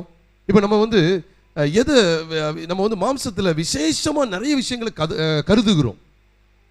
பாத்தீங்கன்னா நம்முடைய நேரத்துல ஜபத்துக்கு ஒரு குறிப்பிட்ட நேரத்தை கொடுத்துருவோம், ஆனா மனுஷங்கிட்ட பேசுறதுக்கு அதிக நேரத்தை கொடுத்துருவோம். அப்ப நமக்கு தெரியுது அதிக நேரத்தை யாருக்கு கொடுப்பாங்கன்னா அதுதான் தரம் உள்ளது அப்படின்னு சொல்லி, அந்த தரம் உள்ளதை தான் தேவனுக்கு கொடுக்கணும்னு சொல்லி ஆண்டவர் விரும்புகிறார். இவ்விதமா அநேக பகுதிகள் நம்முடைய வாழ்க்கையில நம்ம மேன்மையா கருதக்கூடியது எல்லாத்தையுமே மாண்டு போகிறதுக்கு பலிபிடத்துல ஒப்பு கொடுத்து விட வேண்டும். இதனாலதான் ஆபிரகாமுடைய வாழ்க்கையை பாருங்க. ஆபிரகாமை குறித்து ஆண்டவர் பயங்கரமா சாட்சி கொடுக்கிற இடம் அப்போ ஆதியாகமத்தின் புஸ்தகம் 22வது அதிகாரத்துல பார்க்கிறோம். ஆதியாகமம் 22வது அதிகாரத்துல அங்கே 16, 17, 18 தான் ஆண்டவர் அவரை குறித்து விசேஷமா, ஆண்டவர் நீ எனக்கு பயப்படுவேன்னு சொல்லி அறிவேன்னு சொல்லி ஆண்டவர் சொல்றார். அவனை குறித்து இன்னும் அதிகமான இந்த வாக்குத்தத்தங்கள்லாம் ஆண்டவர் வாக்குத்தத்தை அதிகமாக ஊர்ஜிதப்படுத்துறார். எந்த இடத்துலன்னு பார்த்தீங்கன்னா, நேசகுமாரன், ஏக புதல்வன் தான் நேசகுமாரன், அவனுக்கு ஒரே பேரான அந்த மனுஷன் என்ன செய், நீ பலிபிடித்து கொண்டு வான்னு சொல்றார். பலிபிடித்த பற்றிய விஷயத்துல தான் தேவன் அவனை மெச்சிக் கொள்ளுகிறார். நாமும் கூட நமக்குள்ள ஆசாபாசங்கள் ஒருவேளை நம்ம இந்த உலகத்தை மேன்மையா கருதலாம். அதான் சொல்றாரு, அந்த உலகத்தை நீ பலிபிடமாகிய சிலுவைக்கு கொண்டு வா என்பதை ஆண்டவர் வெளிப்படுத்துகிறார். அப்போ ஆசாரியர்கள் எப்படிப்பட்ட ஒரு நடக்கை உள்ளவர்களாய் காணப்பட வேண்டும்? ஆசாரியருடைய பலிபீடம் மற்றும் பலிகளை ஆண்டவர் கை வைக்கிறத முதல் பகுதியில நாம் பார்க்கிறோம். அதை தொடர்ந்து 2வது அதிகாரத்துல இதை அவர் சொன்னது மட்டும் இல்ல, 2வது அதிகாரத்திலும் தொடர்ந்து அவர் பேசிக்கிட்டே வர்றார். என்ன சொன்னார் தெரியுமா? உங்களுக்குள்ள சாபத்தை அனுப்புவேன்னு சொல்லி, ஆசீர்வாதத்தை கூட சாபமா மாத்துவேன்னு சொல்லி 2வது வசனத்துல சொல்லிட்டு 3ஆம் வசனத்துல அந்த பண்டிகையின் சாணி உங்கள் முகங்கள்ல இறைப்பேன், அதனோட நீங்களும் தள்ளுபடி ஆவீங்கன்னு சொல்லிட்டு ஒரு காரியத்தை வெளிப்படுத்துறார். 4, 5, 6 ஆகிய வசனங்கள்ல என்ன சொன்னார் அப்படின்னு சொன்னா, நான் லேவியனோட பண்ணின உடன்படிக்கையில் அவன் உண்மையா தான் இருந்தான், அநேகர் அக்கிரமத்திலிருந்து திருப்பினான், அவனோடு நான் சமாதானமான இருந்தேன்னு சொல்லி ஆண்டு அவ்வளவு அழகா பேசினார். பாருங்க, 4வது அதிகாரத்திலிருந்து சொல்லும்போது 5ஆம் வசனத்துல, 4வது வசனத்திலிருந்து சொல்லும்போது 5வது வசனத்துல அவனோட பண்ணின என் உடன்படிக்கை ஜீவனும் சமாதானமாக இருந்தது, அவன் எனக்கு பயப்படும் பயத்தோடு இருக்க வேண்டும் என்று இவைகளை அவனுக்கு கட்டளையிட்டேன், அப்படியே அவன் என் நாமத்துக்கு பயந்தும் இருந்தான், சத்திய வேதம் அவன் வாயில் இருந்தது, அவன் உதடுகளில் அநியாயம் காணப்படவில்லை, அவன் என்னோட சமாதானமும் யதார்த்தமாய் சஞ்சரித்து அநேகரை அக்கிரமத்தில் என்ன செஞ்சான், திருப்பினான். இது அவன் சொல்லப்பட்டிருக்கே. இந்த அவன் யார் அப்படின்னா லேவி, எழுத்தின்படியே லேவி. லேவியுடைய அர்த்தம் என்ன தெரியுமா? இந்த லேவியர்கள் தான், லேவி கோத்திரத்தில் உள்ளவங்க தான் ஆசாரியர்களாய் அறியப்பட்டாங்க, பிரதான ஆசாரியர்களாய், இன்னுமாய் கூட உதவி செய்யக்கூடிய ஆசாரியர்களை வெளிப்பட்டாங்க. லேவியுடைய உண்மையான அர்த்தம் என்ன தெரியுமா? அட்டாச்ட்னு அர்த்தம், அதாவது இணைந்திருக்கிறவன், அட்டாச். ஏன்னா நமக்கு தெரியும் லேயால் என்ன சொன்னா தெரியுமா? லேயால் பெற்றெடுத்த இந்த லேவி குறித்து என்ன சொன்னா தெரியுமா? அப்பொழுது என் கணவன் என்னோட இசைந்திருப்பான் அப்படின்னு சொல்லி என்ன சொல்லி கொடுத்தாரு? இசைந்திருப்பான்னு சொல்லி என்ன சொல்லி கொடுத்தாரு? லேவின்னு சொல்லி அங்க பேர் வைக்கிறாங்க. அப்படிதானே பார்க்கிறோம். ஆதியாகமத்தின் புஸ்தகம் 30வது அதிகாரமா, 30வது அதிகாரத்துல என்ன சொல்லப்படுது வாசிக்க கேட்கலாம். 30வது அதிகாரம் 29ஆம் வசனம், 29வது அதிகாரம் 34ஆம் வசனத்துல நான் பார்க்கிறோம். பின்னும் அவளை கர்ப்பவதியாகி ஒரு குமாரனை பெற்று என் புருஷனுக்கு 3 குமாரனை பெற்றபடியால் அவர் இப்பொழுது என்னோட சேர்ந்திருப்பார் என்று சொல்லி அவனுக்கு லேவி என்று பெயரிட்டார். அவன் லேவி அப்படின்னாலே அட்டாச், சேர்ந்து இருக்கிறது, இணைந்து இருக்கிறது. அதுதான் இவரும் சொல்றாருங்க. அவன் என்னோடு என்ன செய்தான் தெரியுமா? என்னோடு இணைஞ்சிருந்தான்னு சொல்றார். அழகா சொல்வார் பாருங்க, அவன் என்னோட சமாதானமும் யதார்த்தமாய் சஞ்சரித்து அநேகர் அக்கிரமத்திலிருந்து திருப்பினான்னு சொல்லி சொல்லுகிறார். சரி, இங்க அவன் சொல்ற இந்த லேவிய நம்ம எவ்விதமா எடுக்க முடியும் அப்படின்னு சொன்னா, எதுக்காக சொல்ல வர அப்படின்னா, ஜீவனும் சமாதானமான உடன்படிக்கையை நான் ஏற்படுத்தினேன்னு சொல்றாரு. பாத்தீங்களா? இங்க 5வது வசனத்துல அவனோட பண்ணின என் உடன்படிக்கை ஜீவனும் சமாதானமா இருந்து சொல்றாரு. இத என்னாகமத்தின் புஸ்தகம் 25வது அதிகாரத்துக்கு நம்ம வரும்போது, பெனகாசோடு ஆண்டவர் என்றென்றைக்கும் நிலையாய் இருக்கக்கூடிய சமாதானத்தின் உடன்படிக்கை பண்ணுகிறார். நம்ம எல்லாருக்கும் தெரியும். என்னாகமத்தின் புஸ்தகம் 25வது அதிகாரத்துக்கு நம்ம வருவோமே, அங்கே பாருங்க, ஆண்டவர் உடன்படிக்கை பண்ணுகிறார். இந்த பெனகாசை குறித்து நான் ஏற்கனவே உங்களோடு கூட நான் பகிர்ந்து கொண்டிருக்கிறேன். இந்த பெனகாஸ் கர்த்தராகிய இயேசு கிறிஸ்துவுக்கு முன் நிழலாய் அறியப்பட்ட மனுஷன். ஏன்னா ஆசாரியனாய் காணப்பட்டிருந்தபடியினால், அப்ப இந்த பெனகாஸ் ஆசாரியனாய் இருந்தபடினால் கர்த்தராகிய இயேசு கிறிஸ்து நம்முடைய பிரதான ஆசாரியர் இருக்கிறார். இந்த பெனகாசை ஏன் நான் கிறிஸ்துவுக்கு முன் நிழல் என்று சொல்லுகிறேன் என்றால், நீ வேதத்தை வாசித்து பாருங்க. அந்த சபை நடுவில் இருந்த அசுத்தத்தை அவன் அப்புறப்படுத்தினான். அது எதை கொண்டு தெரியுமா? பலியினாலதான் அவன் என்ன செய்யறான்? அந்த அப்புறப்படுத்தினான். சரியான பலி அங்க வெளிப்படுத்தப்பட்டது. ஈட்டினாலே ஒரே குத்தாக குத்தி இந்த ரெண்டு பேரையும் அப்புறப்படுத்துறான், அந்த அசுத்தத்தை அப்புறப்படுத்துகிறான். இதைத்தான் ஆண்டு என்ன செய்தார் தெரியுமா? பாருங்க, 25வது அதிகாரம் 11ஆம் வசனத்துல சொல்றார். 8வது வசனத்தின் பின்பகுதியில அப்பொழுது இஸ்ரவேல் புத்திரரின் உண்டான வாதை நின்று போயிட்டு சொல்லப்பட்டிருக்கு. 11வது வசனத்துல, நான் என் எரிச்சலில் இஸ்ரவேல் புத்திரரை நிர்மூலமாக்காதபடிக்கு ஆசானாகிய ஆரோனின் குமாரனான எலெயாசாரின் மகன் பெனகாஸ் என் நிமித்தம் அவர்கள் நடுவில் பக்தி வைராக்கியம் காண்பித்ததினால் இஸ்ரவேல் புத்திரர் மேல் உண்டான என் உக்கிரத்தை திருப்பினான். உக்கிரத்தை திருப்புறான். அது மாத்திரம் இல்ல, பக்தி வைராக்கியங்கிற வார்த்தையை பார்க்கிறோமே, இதுதான் குமாரனை குறித்து சொல்லப்பட்ட அந்த பக்தி வைராக்கியம். யோவான் 2வது அதிகாரம் 17வது வசனத்துல பார்க்கும்போது, உமது வீட்டை குறித்து உண்டான பக்தி வைராக்கியம் என்னை பட்சித்தது என்று எழுதியிருக்கிற அந்த தேவ வார்த்தையை சீசர்கள் அப்பொழுது நினைவு கூர்ந்தார்களாம். அப்ப இயேசு இவ்விதமாய் சபையை சுத்திகரிக்கிற சமயத்துல பக்தி வைராக்கியத்தோடு அவர் வெளிப்பட்டதை சீசர்கள் அறிந்து கொண்டதை யோவான் சுவிசேஷம் 2வது அதிகாரம் 17ஆம் வசனத்துல பார்க்கும்போது, இதே போலதான் அங்கே அவர் சவுக்கி எடுத்தார், இங்கே ஈட்டி எடுத்தார். அங்கே சவுக்கி எடுத்து அவர் அங்கே ஒரு சுத்திகரிப்பை சபைக்குள்ளே அவர் செய்கிறார். இங்கே பெனகாஸ் ஈட்டி எடுத்து சபைக்குள்ளே ஒரு அசுத்தத்தை அப்புறப்படுத்துகிற இடத்துல இருக்கும்போது அங்கேயும் பக்தி வைராக்கியம், இங்கேயும் பக்தி வைராக்கியம் என்று சொல்லப்படுகிறது. அப்ப என்னாம 25வது அதிகாரத்தில் காண்பிக்கப்படுற அந்த தேவனுக்காக பக்தி வைராக்கியம் காண்பித்த பெனகாஸ் என்பவன் கர்த்தராகிய இயேசு கிறிஸ்துவுக்கு முன்னிழலா இருக்கிறான். இதுல எந்த சந்தேகமும் கிடையாது. நீங்க கட்டாயம் அறிஞ்சுதாகணும். என்ன வசன ஆதாரத்தோடு சொல்றேன். அப்ப யோவான் சுவிசேஷம் 2வது அதிகாரம் 17ஆம் வசனத்துல அந்த பக்தி வைராக்கியம் என்று சொல்லப்பட்டிருக்கிறது. அது எங்கிருந்து எடுத்தாளப்படுகிறது என்றால், சங்கீதத்தின் புஸ்தகம் 69வது சங்கீதம் 9வது வசனத்திலே சொல்லப்பட்டிருக்கிறது. உம்முடைய வீட்டை குறித்து உண்டான பக்தி வைராக்கியம் என்னை பட்சித்தது, உம்முடைய நிந்திகளுடைய நிந்தனை என் மேல் விழுந்தது அப்படிங்கிற அந்த அற்புதமான சத்தியம் சங்கீதம் 69:9 எழுதப்பட்டிருக்கிறது. அப்ப இந்த பக்தி வைராக்கியம் மட்டும் இல்ல, என்னாமும் 25வது அதிகாரத்துல அதை தொடர்ந்து பாருங்க, 12ஆம் வசனத்துல, ஆகையால் இதோ அவனுக்கு என் சமாதானத்தின் உடன்படிக்கையை கட்டளையிடுகிறேன் சொல்றார். சமாதானத்தின் உடன்படிக்கை அப்படின்னாலே அது கிறிஸ்துவை பற்றியது. அவர் சிலுவையில் சிந்தின இரத்தத்தினாலே சமாதானத்தை உண்டாக்கி, அது மாத்திரம் இல்ல, நீ வேதத்துல எபேசியர் 2வது அதிகாரம் 17-18 ஆகிய வசனங்களை பார்க்கும்போது, இப்படி இருதரத்தாரை ஒன்றாக்கி இப்படி அவர் ஒரே சரீரத்தினாலே சமாதானத்தை உண்டாக்கினார் அப்படிங்கிற அந்த அற்புதமான பதம் வெளிப்படுத்தப்படுகிறது. ஆக இங்கேயும் கூட சமாதானத்தின் உடன்படிக்கை, அநேகர் அக்கிரமத்திலிருந்து திருப்புகிற அருமையான அனுபவம், அநேகர் மாண்டு போவதற்கு ஏதுவா இருக்காங்க. அப்ப இங்கே நாம் பெனகாசை படிக்க வேண்டியது இருக்கு. அங்க பெனகாஸ்ல யாரை குறித்த சத்தியங்களை பார்க்க வேண்டியது இருக்கு? குமாரனாகிய இயேசு கிறிஸ்து குறித்த சத்தியங்கள். அப்போ அவனும் ஒரு ஆசாரியன். அப்ப இயேசு கிறிஸ்து பிரதான ஆசாரியர். அப்போ அவரிடத்துல பக்தி வைராக்கியம் வெளிப்பட்டது. சவுக்கி எடுத்து நிற்கும் போது சீசர்கள் உம்முடைய வீட்டை குறித்து உண்டான பக்தி வைராக்கியம் என்னை பட்சித்ததுங்கிற வேத வசனத்தை அங்க சங்கீதம் 69:9 நினைவு கூர்ந்ததை யோவான் எழுதின சுவிசேஷம் 2வது அதிகாரம் 17ஆம் வசனத்துல பார்க்கிறது போல, இங்கே பெனகாஸ் ஈட்டியை கொண்டு அந்த அசுத்தத்தை அப்புறப்படுத்தும் போது, அங்கே சவுக்கியை கொண்டு அசுத்தத்தை அப்புறப்படுத்துகிற இடத்துல தேவனுக்கான பக்தி வைராக்கியம் வெளிப்படுத்தப்படுகிறதை பார்க்கும்போது, இந்த பெனகாஸ் குமாரனாகிய இயேசு கிறிஸ்துவுக்கு முன் அடையாளம், மறந்துடக்கூடாது. அதனாலதான் சமாதானத்தின் உடன்படிக்கை, இங்கேயும் சமாதானமான ஒரு உடன்படிக்கை ஏற்படுத்துகிறத மல்கியா சொல்றாரு. அப்ப இங்க பெனகாசை குறித்து பார்க்கிறோம். அவனுக்கு என் சமாதானத்தின் உடன்படிக்கையை கட்டளையிடுகிறேன். இதான் வெட்ட வெளிச்சமாக சொல்லப்படுகிறது. வெட்ட வெளிச்சமா இருக்கு. ஆண்டவருடைய பரிசுத்த நாமத்துக்கு மகிமை உண்டாவதாக. அதைத் தொடர்ந்து என்னாகமம் 25:13 பார்க்கிறோம், அவன் தன் தேவனுக்காக பக்தி வைராக்கியம் காண்பித்து இஸ்ரவேல் புத்திரருக்காக பாவ நிவர்த்தி செய்தபடியால், பாவ நிவர்த்தியும் கர்த்தராகிய இயேசு கிறிஸ்துவை வெளிப்படுத்துகிறது.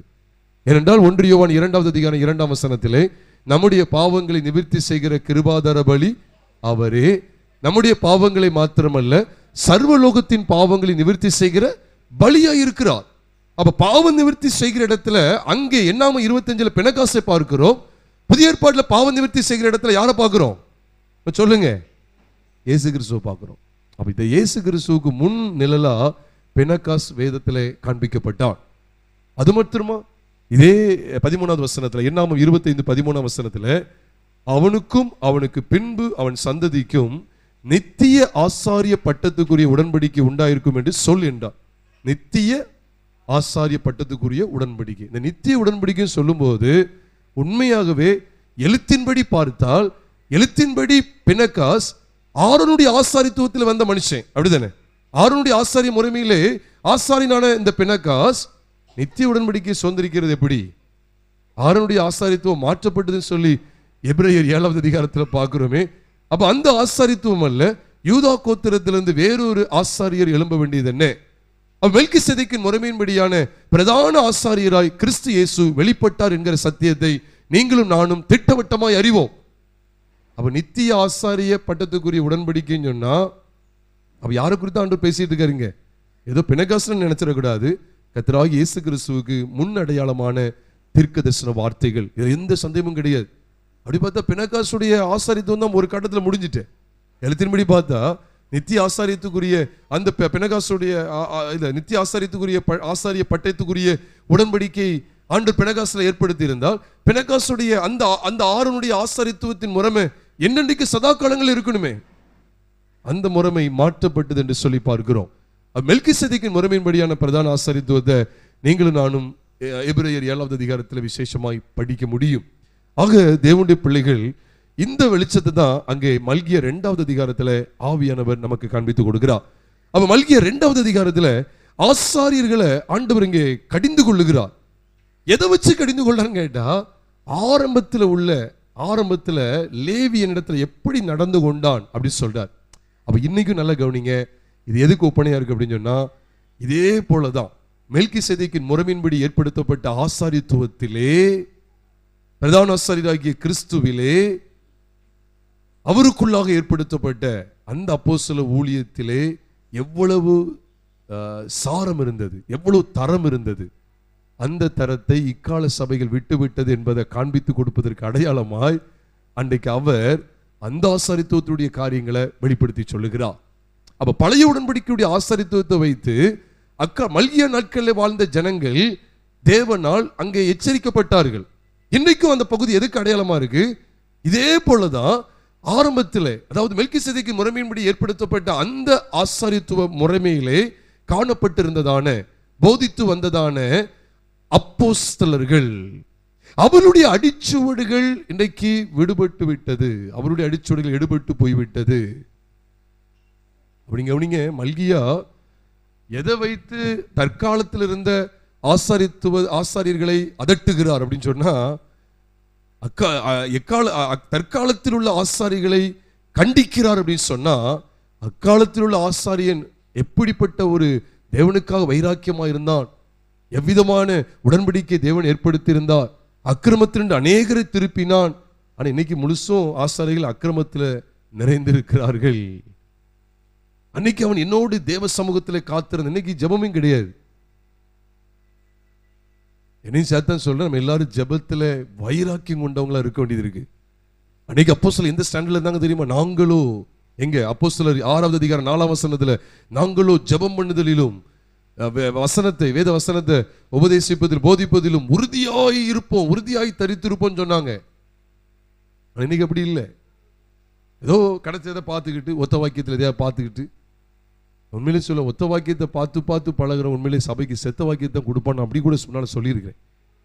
ஒத்த வாக்கியத்திலேயே கதையை ஓட்டுறது உண்மையிலே அது ஒத்த வாக்கியமா இல்லை செத்த வாக்கியமான்னு எனக்கு தெரியல. உண்மையிலே இன்னைக்கு உண்மையாவே சொல்றேன், தேவ சமூகத்தில் காத்திருந்து சொல்ற செய்திக்கும் சும்மா அந்த ஒத்த வாக்கியத்தை பார்த்து அப்படி சும்மா ரெஃபரன்ஸை பார்த்துட்டு எடுத்து வர்ற செய்திக்கும் பெருத்த வித்தியாசம் இருக்கு, பாரதூர வித்தியாசம் இருக்கு. இது சபை அறியணும். அதனாலதான் அவர் என்ன சொன்னார் தெரியுமா?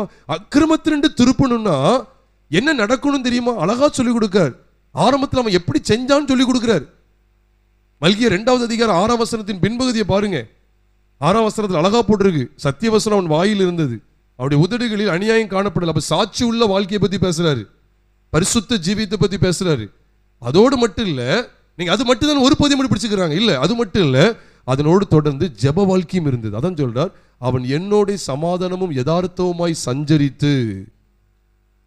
பரிசுத்தத்தை முதல்ல சொல்றார், அநியாயம் காணப்படல. சத்தியவசனம் அவன் முதல்ல இருந்துச்சு, அநியாயம் காணப்படல. பரிசுத்தம், பரிசுத்த வாழ்க்கை முக்கியம், நம்ம இல்லைன்னு சொல்லவே இல்லை. அதான் ஃபர்ஸ்ட். ரெண்டாவது ஜெப ஜீவியத்தை பத்தி பேசுறாரு, பரிசுத்த ஜீவியம். ரெண்டாவது ஜெப ஜீவியம் இருக்குது. அவன் என்னோட சமாதானமும் யதார்த்தமாய் சஞ்சரித்து அவரோடு நடக்கிற அனுபவம், அவருடைய சமூகத்தில் தரித்திருக்கிற அவரோடு சஞ்சரிக்கிற அனுபவம். அன்னைக்கு ஏனோக்கு தேவனோடு சஞ்சரித்து கொண்டிருந்தான் வேதத்தில் பார்க்கிறோம். ஆதியாகமத்தின் புஸ்தகம் 5வது அதிகாரம் 22, 23, 22, 23, 24 ஆகிய 3 வசனங்களை சொல்லப்பட்டிருக்கு.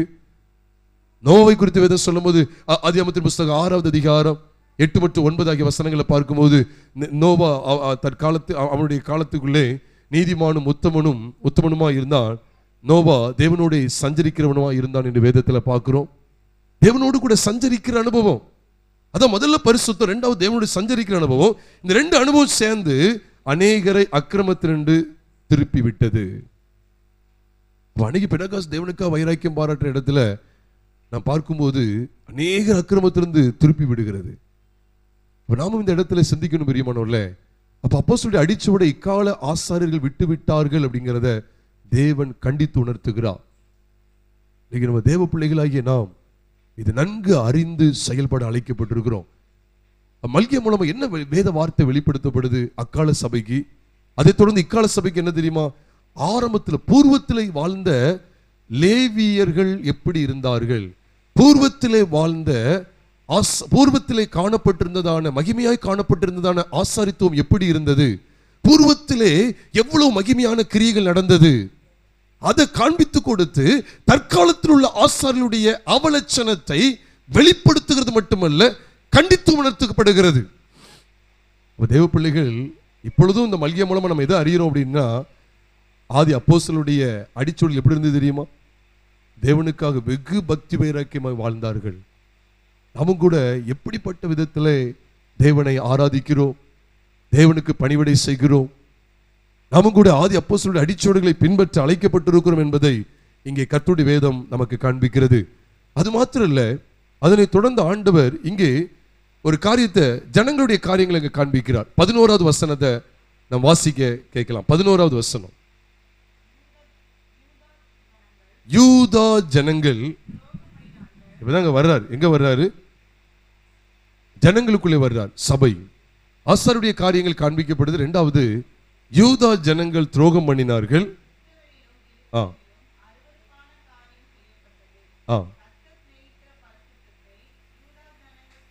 கர்த்தர் செய்கிற பரிசுத்தத்தை யூதா ஜனங்கள் பரிசுத்த குலைச்சலாக்கி அந்நிய தேவதையின் குமாரத்திகளை விவாகம் பண்ணினார்கள். தேவதன் ஒண்ணு வேற நினைச்சிட வேண்டாம்.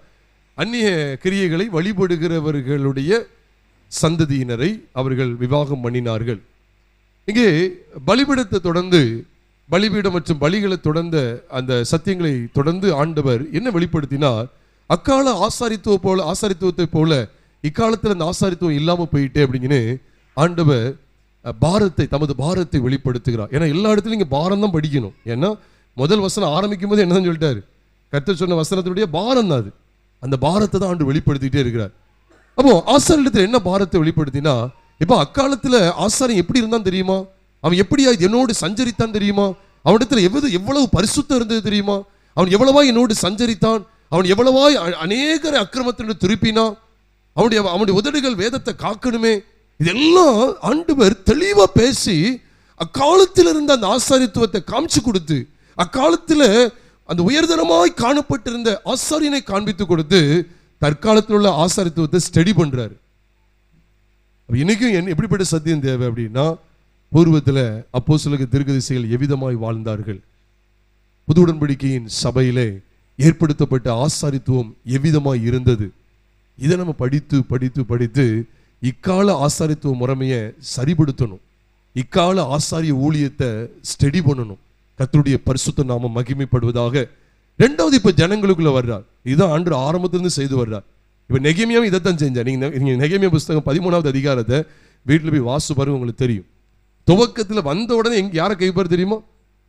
அர்தசஷ்டா அரசாண்ட அந்த 32ஆம் வருஷத்துல இவர் இங்கிருந்து அங்க போயிட்டு சில நாள் அங்க இருந்துட்டு திரும்பி வந்த உடனே முதல்ல கை வைக்கிறது ஆசாரியன் தான் கை வைப்பார்.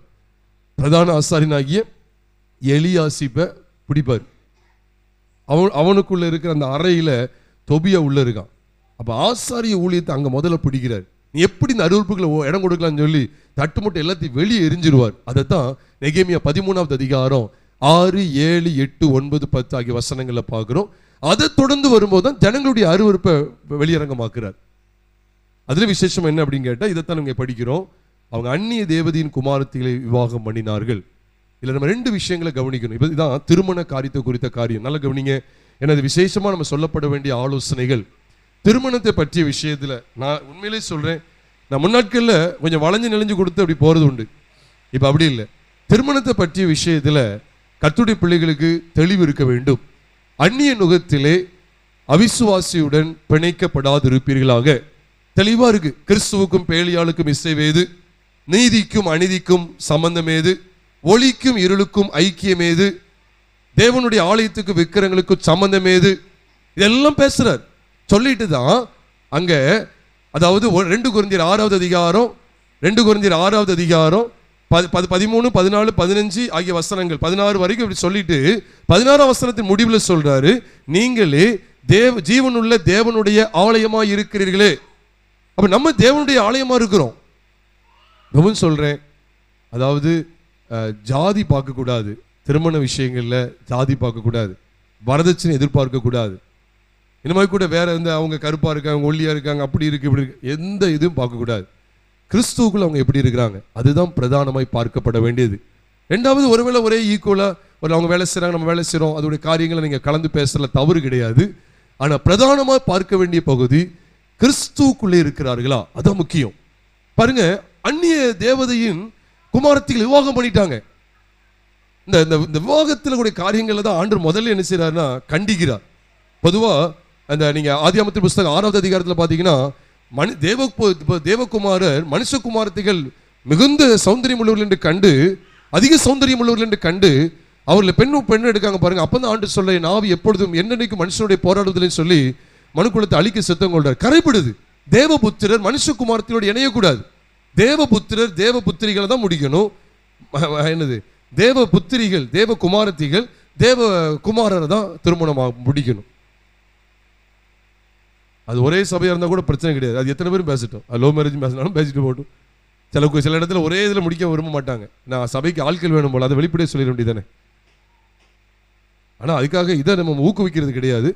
ஆனால் எங்கே இருந்தாலும் சரி அவர்கள் கிறிஸ்துவின் அவயவமாக இருக்க வேண்டும்.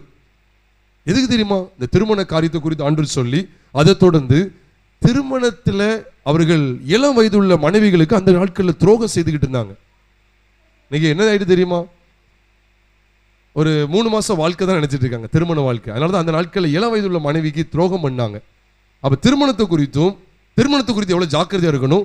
திருமணத்துக்கு பிறகு அந்த விவாகரத்துன்னு சொல்லப்படுற அந்த விஷயத்தில் எவ்வளோ ஜாக்கிரதை உள்ளவங்களா இருக்கணுங்கிறத தேவன் இங்கே வெளிப்படுத்தினார். ஏன் இந்த திருமணத்தை பற்றி இங்கே பேசுறார்? நல்லா கவனிக்கணும். ஒட்டுமொத்த வேதாகமே எப்படி இருக்குன்னு தெரியுமா? முதலாவது மனுஷனை பற்றிய விஷயத்தில் மனுஷன் தனிமையாக இருப்பது நல்லதுன்னு சொல்லி தேவன் அவனுக்கு ஏற்ற துணையை ஏற்படுத்துகிறார். அப்போ மனுஷனை பற்றிய விஷயத்துல பைபிளுடைய துவக்கமே திருமணத்தை பற்றி தான் பேசுது. மனுஷனை பற்றிய விஷயம் சொல்றேன், சிருஷ்டிப்பு பற்றிய விஷயம் சொல்ல. மனுஷியை பற்றிய விஷயத்துல முதலாவது பைபிள் ஆரம்பிக்கும் போது திருமணத்தை பற்றி தான் சொல்லுது. மனுஷனை பற்றிய விஷயத்துல இந்த பைபிள்ல பாருங்க, புதிய ஏற்பாட்டுடைய முடிவை பாருங்க, திருமணத்தை பற்றி தான் சொல்றாரு. அதே போல புது உடன்படிக்கையில் புதிய ஏற்பாட்டுடைய துவக்கத்திலேயே இயேசுவானவர் செய்த முதல் அற்புதமே எங்கதான் இருக்கு? திருமண வீட்டில் தான். கானா ஊரில் திருமண வீட்டில் தான். அங்கே தான் முதல் முறை தம்மை வெளிப்படுத்துகிறார். அதுக்கு முன்னாடி அதிகமாக எல்லாருக்கும் தெரியாது. இதை கண்டு ஆச்சரியப்படுறாங்க.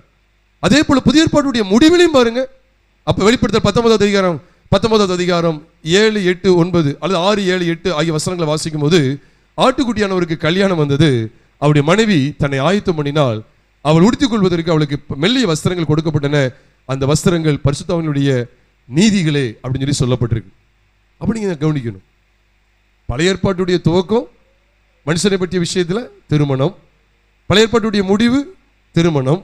புதிய ஏற்பாட்டில் முதல் துவக்கத்தில் கிறிஸ்து தம்முடைய அற்புதத்தின் மூலமாக அந்த ஊழியத்தை துவக்கிறார். அந்த இடத்துல அங்கேயும் முதல்ல என்னதான்? திருமணம். பழைய ஏற்பாடு முடிக்கும் போதும் திருமணம். அப்போ திருமண உறவுங்கிறது மிக மிக முக்கியமானது. அதனால தான் எபேசியர் 5வது அதிகாரத்தில் கணவன் எப்படி இருக்கணும், மனைவி எப்படி இருக்கணுங்கிற விஷயத்தை சொல்லும்போது, முடிவில் சொல்லும்போது சொல்றாரு, நான் இந்த ரகசியம் பெரியது, நான் கிறிஸ்துவை பற்றியும் சபையை பற்றியும் சொல்லுகிறார். அப்ப ஆதாம் ஏவாளுக்கு சொல்லப்பட்ட அந்த விசேஷித்த வார்த்தைகள் என்ன? ஆதியாகமத்தின் புத்தகம் 2வது அதிகாரம் 24ஆம் வசனத்துல, இது நிமித்தம் புருஷனானவன் தன் தகப்பனின் தாயும் விட்டு தன் மனைவியோடு சேர்ந்திருப்பான், அவர்கள் இருவரும் ஒரே வம்சமாய் இருப்பார்கள் என்று சொல்லப்படுற அந்த ஆதியாகமம் 2:24 அப்போஸ்தலனாகிய பவுலுக்கு ஆவியானவர் இவ்விதமாய் வெளிப்பாடு தருகிறார். அது ஏதோ ஆதாம் ஏவாளுக்கு சொல்லப்பட்ட அந்த ரகசியம் மட்டும் இல்ல, அது கிறிஸ்துவையும் அவருடைய சபையும் குறிக்கிற விசேஷித்த வார்த்தைகள். அதைத்தான் எபேசியர் 5வது அதிகாரம் 30, 31 ஆகிய 2 வசனங்கள்ல, 30, 31, 32 ஆகிய 3 வசனங்கள்ல நீங்களும் நானும் பார்க்க முடியும். ஆக பிரியமானவர்களே, இந்த விவாகம் அப்படிங்கிற விஷயத்துல நான் எழுத்தின்படியான விவாகத்தையும் சொல்றேன், எக்கார்ந்து கொண்டும் அந்நிய நுகத்துல அவிசுவாசியுடன் பிணைக்கப்படக்கூடாது. அதான் கழுதையும் மாட்டையும் கழுதையும் பிணைத்து உலாதிருப்பாயாக அப்படின்னு சொல்லி பைபிள்ல இருக்கு. இது தேவ பிள்ளைகள் நன்கு அறிந்து கொள்ள வேண்டும். அவர் திருமண விஷயத்தை குறித்த காரியங்களை சொல்றார். இது எதுக்கு அடையாளமா சொல்றேன்னா, அந்நிய நுகத்துல அவிசுவாசியுடன் பிணைக்கப்பட்டு சபையானது எவ்வளவு கரைப்பட்டு போகிறது. நீ சிலர் சொல்றாங்க அவசரப்படுறாங்க. நீங்க நிறைய பேர் பாருங்க, அவசரப்பட்ட சபையில நிலை நிற்க முடியாது. அவசரம், அதான் சொல்லுவாங்க, ஆக்க பொறுத்தார் ஆற பொறுப்பதில்லைன்னு சொல்லுவாங்க. அலையப்பம் குறைய தலையப்ப நனைய அப்படின்னு சொன்னா அலை குறையவே குறையாது. நீங்க பார்த்துக்கிட்டு இருந்தா பார்த்துக்கிட்டே இருக்க வேண்டியதுதான். இதையும் பழமொழியில சொல்லுவாங்க, அலையப்ப குறைய தலையப்ப நனைய அப்படின்னு. தலையை நினைக்க நினைச்சா அலையை பார்த்தா தலையை நினைக்க முடியாது. அலை வந்துகிட்டே தான் இருக்கும். உள்ள போயிட வேண்டியதான், பாஞ்சிட வேண்டியதுதான். அதே மாதிரி ஆக்க பொறுத்தர் ஆற பொறுப்பதில்லைன்னா ஆக்குற வரைக்கும் பொறுத்தாங்க, ஆனா ஆறுறதுக்கு பொறுக்க மாட்டாங்க. மழை நல்லா போற அது டேஞ்சர். இன்னைக்கு இப்படிதான் ஆயிருது. உண்மையிலே சொல்றேங்க, அவசரம். சில சபையில பார்த்தீங்கன்னா உண்மை உத்தமா இருப்பாங்க, ஆனா அவசரம். ஐயோ இந்த பொண்ணுக்கு வரன் கிடைக்கலையே, ஐயோ என் பையனுக்கு பொண்ணு கிடைக்கலையே, அவசரம். உடனே எங்கேயாவது போய் தள்ளி விடுறது. கடைசியில் வேதனைப்படணும். கார் பழசானா ஒரு கார் புது கார் வாங்கிடலாம், பழைய காரை தள்ளிட்டு வாங்கிடலாம். வீடு பழசாயிட்டுனா அதை கூட வித்துட்டு இன்னொரு வீடை வாங்கிடலாம். ஆனா மனைவியோ கணவனோ அது செய்யவே கூடாது. கடைசி வரைக்கும் நிலைச்சிருக்கணும். அதனாலதான் ஆண்டவர் திருமண காரியத்தை குறித்து, அதை தொடர்ந்து அங்க இந்த இளம் வயதுல தள்ளி விடுற காரியங்களை குறித்த விஷயங்கள்ல கவனமா இருக்குன்னு சொல்றார். அப்ப சொல்லும் போது ஆண்டவர் யாரை காமிச்சு கொடுக்கிறார் தெரியுமா? அவர் ஒருவனை அல்லவா படைத்தா. 4 அதிகாரங்கள் தான், ஆனா விசேஷித்த வார்த்தைகள் இருக்கும். ஏசா யாக்கோபை காமிச்சு கொடுத்தது போல இப்ப இங்க அடுத்து 2 அதிகாரத்துல பெனகாசுடைய வெளிச்சத்தையும் அங்க காமிக்கிறார். பேர் இல்லாட்டாலும் பெனகாசு குறித்த வெளிப்பாடு அங்க இருக்கு. அதை தொடர்ந்து ஆதாமை சொல்லுகிறார். மல்கியா 2வது அதிகாரம் 15ஆம் வசனத்துல, அவர் ஒருவனை அல்லவா படைத்தார், ஆவி அவரிடத்தில் பரிபூர்ணமாய் இருந்தது, பின்ன ஏன் ஒருவனை படைத்தார்? எதுக்காக? தேவ பக்தியுள்ள சந்ததியை பெரும்படிதானே. ஆகையால் ஒருவனும் தன் இளவயதின் மனைவிக்கு துரோகம் பண்ணாதபடிக்கு உங்கள் ஆவியை குறித்து எச்சரிக்கையா இருங்கள், தள்ளிவிடுதலை நான் வெறுக்கிறேன்னு சொல்றார். நீ துரோகம் பண்ணக்கூடாதுன்னு சொல்லிட்டார். ரொம்ப முழு நேர ஊழியர்கள் இதெல்லாம் கொஞ்சம் எல்லாருக்கும் தெரிஞ்ச நல்லதுதான். டிவிலெலாம் பாட்டு பாடி அப்படி மகிமைப்படுத்தக்கூடிய ஒரு மனிதர் ஒரு முறை ஒரு குறிப்பிட்ட ஒரு ஊருக்கு வந்திருக்கிறார். ரொம்ப தூரம் உள்ளவர், டிவிலாம் பிரபலமான ஆள். அவர் எங்கேயோ தூத்துக்குடி தான் நினைக்கிறேன், தூத்துக்குடி எதுக்கோ வந்திருக்கிறார். வந்த இடத்துல திடீர்னு பார்த்தா ஒரு கடையில் காலேஜில் படித்த அந்த பிள்ளையை பார்க்குறார். பார்த்த உடனே நம்ம காலேஜில் படித்தோமே அப்படின்னு சொன்னார். அவருக்கு இவர் ஊழியக்காரர், திருமணமாகி பிள்ளைகள் இருக்கிறாங்க. காலேஜில் பார்த்து இப்போ நம்மளாம் ஒன்றும் படித்தோம்ல, நல்லா இருக்கியா அப்படின்னு கேட்டிருக்காங்க. நல்லா இருக்கேன், நீ எப்படி இருக்க, நல்லா இருக்கியா எல்லாம் விசாரிச்சுட்டு ஃபோன் நம்பர் தான் அப்படின்னு சொல்லி எல்லாம் நம்ம என்ன செய்வோம், எனது நம்ம இது ஏதாவது தொடர்பு ஏதாவது தகவல் சொல்லணும்னு நம்ம சொல்லிக்கலாம் அப்படின்னு சொல்லி ஃபோன் நம்பர் வாங்கிட்டாங்க. ரொம்ப வருஷத்துக்கு அப்புறம் பார்த்துருக்காங்க. எல்லாம் வாங்கிட்டு அங்கே போனதுக்கப்புறம் இவர் ஃபோன் அடிக்கிறாரு. ஊருக்கு போய் ஆயிடுச்சு, ஃபோன் அடிக்கிறாரு. நான் உண்மையிலே உன்னை பார்த்தோன்னு எனக்கு தெரிஞ்சுது, கர்த்தர் உன்னை தான் விவாகம் பண்ண சொல்லியிருந்தாரு, நான் தான் என்ன செஞ்சுட்டேன், அவசரப்பட்டு முடிச்சுட்டேன். எனக்கு கர்த்தர் ஆவியில் தெளிவாக ஒரு உணர்த்தல் தர்றாரு. என்ன சொல்கிறாருன்னா, நீ இந்த மனைவி பிள்ளைகளோடு இருக்கே, இது இல்லை, நீ இவ்வளோதான் நீ முடிக்கணும். நான் அப்போவே நான் அதை யோசித்தேன், அது இதாமாயிட்டு. அப்போ நம்ம மனம் முடிப்போம்னு சொன்னோன்னா இவங்க ஃபோனை வச்சுட்டாங்க. இவங்க நல்ல தெளிவான ஆள், ஃபோனை வச்சுட்டாங்க. இந்த ஊழியரை பாருங்க, டிவிலெலாம் உலா வர்ற ஆட்கள் நிலைமையை பார்த்தீங்களா, பட்டு மோசம்.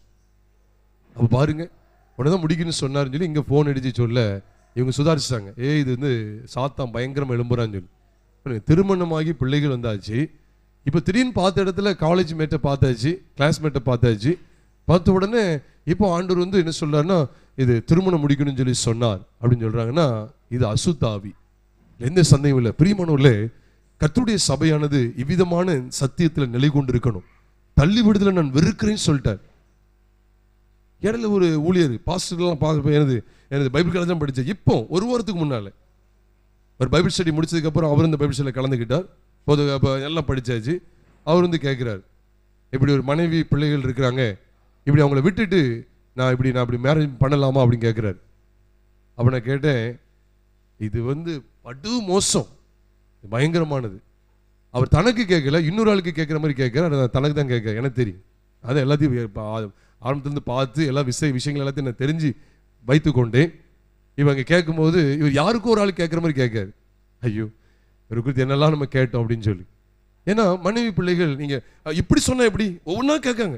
இப்படி இப்போ நீங்கள் வேற கல்யாணம் முடிச்சுக்கங்க, நான் போயிருந்தேன் அப்படி சொன்னால் என்ன செய்யலாம், இப்படிலாம் கேட்டு பார்க்காங்க. இப்போ கல்யாணம் முடிக்கணும்னு விருப்பாருக்கு இல்லை, நீ முடிச்சிருந்தா நரகத்து போகிறதும் இது ஒன்று தான். அதை மறிச்சிட்டாங்கன்னா பிரச்சனை இல்லை. இப்போ அவங்க மறிச்சிட்டாங்க அப்படின்னா இந்த விவாகம் பண்ணுறதுல தவறு இல்லை. ஆனால் அப்படியே இருந்துட்டாலும் நல்லது தான், முடிக்கிறத தவறு கிடையாது. ஆனால் உயிரோடு இருக்கும்போது முடிச்சா அவள் விபச்சாரி என்று எண்ணப்படுவாள். அப்படி தள்ளிவிடப்பட்டவளை முடிக்கிறவனும் விபச்சாரக்காரன் அப்படின்னு எண்ணப்படுவான். அதை ரொம்ப கவனமா இருங்க.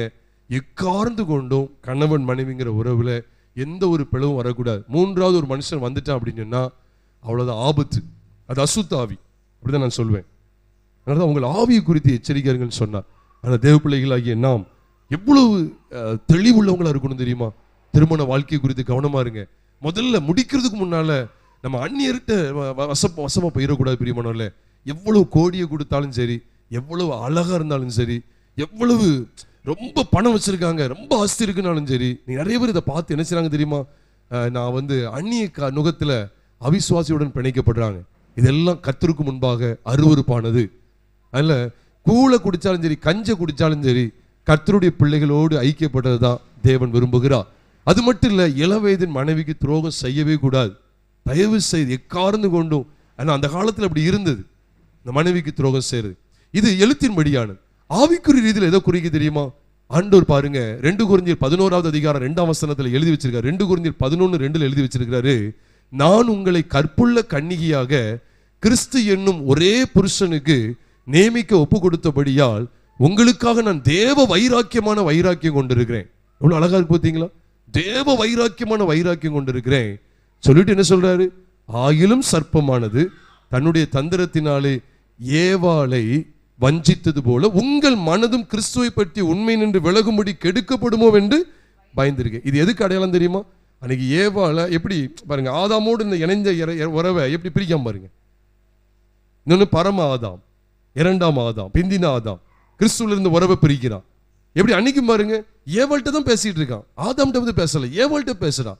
அப்ப அங்க ஒரு பிரிவை உண்டாக்குறான். அதே போலதான் கர்த்தருடைய சபையும் மணவாளன் மணவாட்டிங்கிற அந்த ஸ்தானத்தில் இருக்கக்கூடிய கிறிஸ்து சபை எக்கார்ந்து கொண்டு பிரிஞ்சு போயிடக்கூடாது. அதுதான் நம்முடைய ஆவியை குறித்து எச்சரிக்கைன்னு சொல்லி அவர் சொல்றார். ஏதோ எழுத்தின்படி மட்டும் தியானிச்சிடாதீங்க, அது சரியானதே கிடையாது. எழுத்தின்படி தியானிக்கிறதுக்கு மட்டுமே கொடுக்கல, எழுத்தின்படியான நம்முடைய குடும்ப வாழ்க்கை குறித்து யோசிக்கிறோம். ஆவிக்குரிய ரீதியிலே அப்போஸ்தலனாகிய பவுலுக்கு கிடைத்த வெளிப்பாடு என்ன பார்த்தீங்களா? நான் உங்களை கற்புள்ள கன்னிகையாக. அப்ப சபை கற்புள்ள கன்னிகை, மணவாளனாகிய கிறிஸ்துவ பாருங்க, கிறிஸ்து என்னும் ஒரே புருஷனுக்கு நியமிக்க ஒப்பு கொடுத்தபடியால் உங்களுக்காக நான் தேவ வைராக்கியம் இருக்கேன். அதுக்கப்புறம் என்ன சொல்றாரு? ஏவாள் எப்படி வஞ்சிக்கப்படுறா பாருங்க. அப்ப நாமும் கூட சாத்தானுக்கு இடம் கொடுத்துடக்கூடாது. அதான் பவுல் சொல்வார், உபவாசத்திற்கும் ஜெபத்திற்கும் தடை வராதபடிக்கு 2 பேர் சம்மதித்தால் ஒழிய எக்காரந்து கூட நினைச்சக்கூடாது, பிரிஞ்சே போகக்கூடாதுன்னு சொல்றாரு. அல்லது சிலர்கிட்ட நான் இப்படி கூட கேட்பேன், இந்த வெளிநாட்டில் போய் வேலை செய்யறது எப்படி தேவ சித்தமா அப்படின்னு கேட்கும்போது அதற்கான வார்த்தைகள் இன்னும் எனக்கு வெளிப்படுத்தப்படலைன்னு சொல்லலை.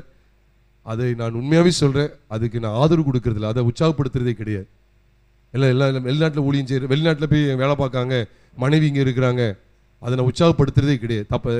வெரி சாரி, அது தவறாக நினைக்காதீங்க, அதை நான் உற்சாகப்படுத்துறது கிடையாது. ஜெபத்துக்கும் உபவாசத்துக்கு தடை வராதபடி பிரிஞ்சு போக வேண்டாம், அவ்வளோதான்.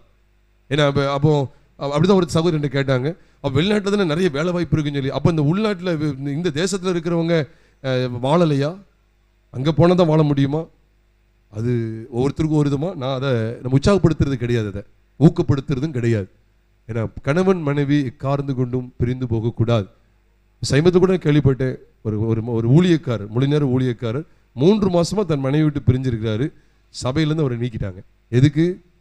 இன்னொருத்தரோடு இங்கே இணைஞ்சாச்சு பாருங்க. அப்போ இவ்விதமான சீர்கேடான காரியம் நடக்கவே கூடாது. அதனால தான் கர்த்தருடைய பிள்ளைகள் ஞானமாக நடக்கணும். ஜெபத்துக்கு உபவாசம் அந்த காலத்தில் 2 நாள் 3 நாள் உபவாசம் ஏதோ இருக்கிறாங்கன்னா அதுக்கு சற்று விலகி இருக்கலாம். பிரிஞ்சு கொஞ்சம் நான் ஜெபம் பண்ண தனியாக போகிறேன், அல்லது ஒரு ஒரு இடத்துல போய் குறிப்பிட்ட இடத்துல ஜெபம் பண்ண போறேன், அது பேசி வச்சு சம்மதித்தாலே ஒழிய, சம்மதிக்கலன்னா பிரிய வேண்டாம், அப்படி நீ உபவாசம் பண்ண வேண்டாம்னு சொல்லிட்டார். நீ அப்படி ஒன்றும் ஜெபம் பண்ணி உபவாசம் பண்ண வேண்டாம், 2 பேர் பேசி செய்கிறதா இருந்தால் செய்யுங்க, இல்லை ஒத்து வரல அப்படின்னா நீங்கள் அப்படி ஒன்று உபவாசம் பண்ண வேண்டாம்னு சொல்லிட்டார். அப்போ தேவ பிள்ளைகள் ஜாக்கிரதையாக இருக்கணும். அது மட்டும் இல்லை, ஆவிக்குரிய உறவு, தேவன் கிறிஸ்துவாகிய மணவாளனும் மணவாட்டியாகிய சபையும் எக்கார்ந்து கொண்டும் பிரியக்கூடாது. தேவபக்தி உள்ள சந்ததி வெளிப்பட்டு கொண்டே இருக்கணும். பிரியமானவர்களே, நாம் இந்த வார்த்தைகளுக்கு நம்ம அர்ப்பணம் செய்வோம். மத்தியான செஷனில் நான் லஞ்சுக்கு அப்புறம் கடைசி செஷன் ஒரு செஷன் இருக்கு, அதில் யாரும் மிஸ் பண்ணாமல் தயவுசெய்து நீங்கள் எல்லாம் இருங்க. அந்த மல்கிய 3 நாளில் சொல்லப்பட்டிருக்கிற விசேஷித்த சத்தியங்களை படிக்க போகிறோம். யோவான் ஸ்நானனை குறித்து, எலியாவை குறித்து, ஆமாம் யோவான் ஸ்நானனை குறித்து, இயேசு கிறிஸ்துவை குறித்து, எலியாவை குறித்து, மோசையை குறித்த சத்தியங்கள் எல்லாம் நாம் படிக்க இருக்கிறோம். அது எதுக்காக இப்படிப்பட்ட சத்தியங்கள் சொல்லப்பட்டிருக்குங்கிறத நம்ம அதிகமாக தியானிக்க போகிறோம். நாம் ஜெபித்து நாம் நிறைவு செய்வோம். மகா பரிசுத்தமுள்ள எங்கள் பரலோக தேவனே, ஆண்டவரே, இந்த 2வது செஷன்ல ஆசாரியர்களுடைய பாவத்தையும் ஜனங்களுடைய பாவத்தையும் ஆண்டவரே எங்களுக்கு காண்பித்து கொடுத்து, நாங்கள் எவ்விதமாய் ஆண்டவரே சீர்பட வேண்டும், எவ்விதமான காரியங்களை பார்க்க வேண்டும் என்பதை எங்களுக்கு காண்பித்து கொடுத்திருக்கிறீர். ஆண்டவரே, இதை நாங்கள் பார்க்கும்போது புது உடன்படிக்கையின் சபையிலே எவ்வளவாய் ஆண்டவர் இந்த சத்தியங்கள் காண்பிக்கப்படுகிறது. ஆசாரியன் ஆண்டவரே ஊழியம் செய்யக்கூடியவர்கள் எவ்விதமாய் இருக்க வேண்டும் என்று தீமோத்தி புஸ்தகத்தில் எழுதப்பட்டிருக்கிறது. கண்காணியானவன், உதவிக்காரன், உக்கிரானக்காரன், மூப்பனானவன், ஆண்டவரே இது போன்ற மூப்பர்கள் இவர்கள் எவ்விதமாய் நடக்க வேண்டும். ஆண்டவரே, இதெல்லாம் வேதத்தில் எழுதப்பட்டிருக்கிறது. அதே போலதான் இங்கேயும் மல்கியாவு மூலமாய் ஊழியர்கள் எவ்விதமாய் நடக்க வேண்டும் என்கிற சத்தியங்கள் வெளிப்படுத்தப்படுகிறது. அதை தொடர்ந்து சபை அந்நிய நுகத்திலே பிணைக்கப்படக்கூடாது, அந்நிய நுகத்திலே அவிசுவாசியுடன் பிணைக்கப்படக்கூடாது என்று சொல்லி அங்கு திட்டவட்டமாய் காண்பிக்கப்படுகிற சத்தியங்களை நாங்கள் பார்க்கிறோம். மணவாளன் மணவாட்டிக்குள்ள உறவு எப்படியா இருக்க வேண்டும் என்கிற காட்சியை நாங்கள் பார்க்கும்போது இதெல்லாமே மல்கியாவிலே காண்பிக்கப்படுற சத்தியங்கள் எல்லாமே புது உடன்படிக்கையின் சபைக்குரியது என்பதை எங்களை எவ்வளவு அழகாய் நேர்த்தியாய் காண்பித்து கொடுக்கிறேன். நாங்கள் தொடர்ந்து இந்த சத்தியங்களை நிலைத்திருக்கிற பாக்கியத்தை தாங்க. ஆசீர்வதிங்க, வழி நடத்துங்க. எங்கள் கர்த்தராகிய இயேசு கிறிஸ்துவின் நாமத்தில் ஜெபிக்கிறோம் நல்ல பிதாவே, ஆமென்.